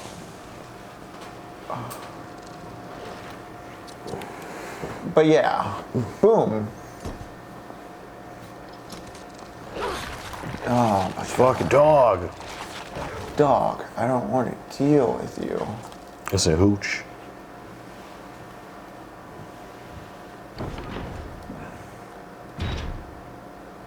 Put the evil. Ooh, Put the evil bee room and items, leave the. items. Oh, put the evil in the bee room and leave the landlord a note. Brilliant. Oh, dang. More shotgun shells. You damn right. Another taser. First aid.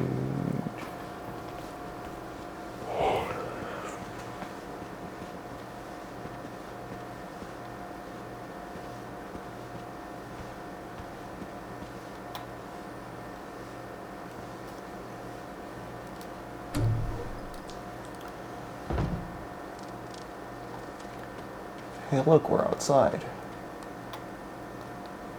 Some kind of signpost. Each direction is covered by a corresponding destination. North, Valley of Destruction. South, Cave of Hatred. East, Summit of Madness. West, Path of Revenge. Okay.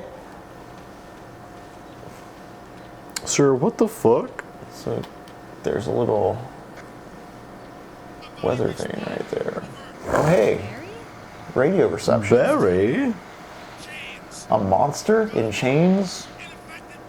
Okay. Sure, I believe it.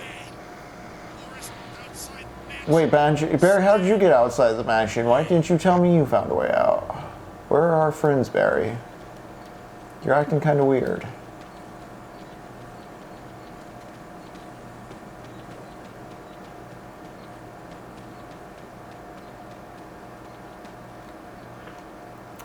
Oh, I think I wanted to get the wind crest. Okay, maybe let's go up to the mansion. Maybe I should save, because I need to get the wind crest from the save room to do this next optional puzzle part. Yeah. And this is kind of like we are leaving the mansion. We're moving into phase 2 of the game. I'm just worried I'm going to break the fucking doorknob. And the thing is, I've been very good about not using the other routes. Because there's 2 hallways I can use instead of that one. If I don't want to break the doorknob, you have to go you have to circle around instead of using that door. Oh, but the gotcha, thing is, they're hallways on the exterior of the. Yeah, dude, fuck off. They're hallways on the exterior of the mansion, so and they're on the first floor. So zombies break through the windows if you go through them too many times. Let's see what condition the doorknob's in. I have been using it a lot. I think it's fine going in this way. It's just on the exit. It might be like, oh, it's broken. But again, I can avoid those hallways by just going through the graveyard like I did. I hope there's ink ribbon in here, because I haven't been picking any up, so I don't really... There is none, huh? Oh, there's ink ribbon in the safe box, though. Yeah, I was gonna say, you had some in the save box for sure. Okay, let's put away you. So we want to have this guy on us when we go back out there. And you know what? I want the handgun. I want the handgun bullets. We're gonna do some item organization really quick. Oh, if I put the incendiary shells in the grenade launcher and shoot things with that, it lights them on fire as well. Hell yeah. Another great way to avoid those crimson natives. Yeah. So there's only, I think, 1 crimson head so far, which is the dude in the upstairs of the save room on the other side of the mansion. I could burn him if I want, but I think... Honestly, I think I'm about to trigger a thing that changes the... Because we're going to leave the mansion, we're going to explore the back areas of the mansion, we're going to find some other interesting stuff, we're going to go to some other locations, but then you come back to the mansion, and I think by the time I come back to the mansion, it triggers like just a completely new set of enemies in a way where it's going to like, you know what I mean? Like the old body's just going to get teleported out anyways. So it would be a waste of incendiary rounds. Okay, I think I got... I feel that. I got everything all grouped together better. Which, again, green herb, mixed, green herb. Yeah, okay, I got plenty of herb, plenty of heals. 48 pistol bullets, 12, okay, cool. Good standing, good standing. All right, let's save, and we're gonna call it a night here, gang. Thursday, we will go beyond the mansion, and we'll get into more of this Lisa character, more of this Trevor fellow. Excited to find out more about their miss. I think I'm going to be able to pull in more of something we've always lived in the castle once we start getting into Lisa and Trevor and all of them, because, yeah, this has been Technopoverty. I'm still on the fence, and I have The Living Dead, The Haunting. One of those 2 movies will be on our Discord come Sunday. I'm just not sure which one yet, but... Yeah, we'll be back Thursday with more Resident Evil. We'll be here Tuesday, tomorrow, with Lux playing more Look Outside. There's a few short stories we're going to be talking about there, which I posted on the Discord and our socials. I need to revisit them myself. I've just been so arrested with Jackson. I'm going to mute the video as we play our way out, but yeah, Technopoverty, thank you for hanging with us. Mondays, Thursdays, 7:30, Tuesdays, 3 p.m., Sundays, 7 p.m. with the movies. We are here looking at the Gothic as we fall out of the HAUNTEMBER season. Just to give you all a heads up and a little bit of a hint towards what we'll be playing next. I don't know how long Look Outside's going on for, but once we're done with Remake here, I call it Remake because Resident Evil's the short way of abbreviating it, RE, and then just make. It's kind of become a thing among friends where we just say Remake, even though there's so many remakes out there, but when you say Remake, it's the remake. Anyways, once we're done with Remake here on the Monday, Thursdays, we're going to be falling into the future. We're going to be playing stuff from 2025 and getting into some science fiction that's looking ahead instead of all this horrific looking backwards we've been doing. Funny I bring that up because the first book we're going to be reading as part of our next series of games is On the Beach by Neville Shute. We'll be watching On the Beach as well. If you know of a game in 2025 that released with the subtitle On the Beach, you know what we're playing. Although we might do one short something else before that. But the next book we're going for is Neville Shoots on the Beach.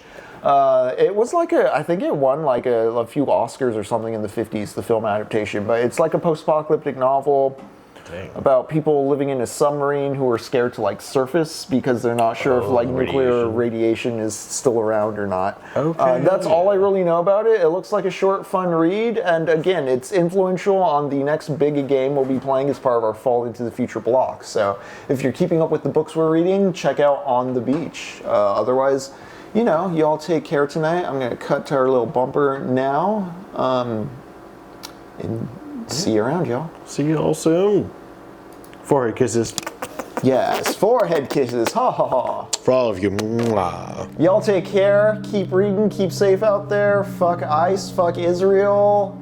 Let's go Zoran Mamdani. I know we're not in New York, but if this is a big win for socialists, it can start, you know, cascade effects nationwide. We love it. Techno Poverty out. Y'all have a good night. Free Palestine.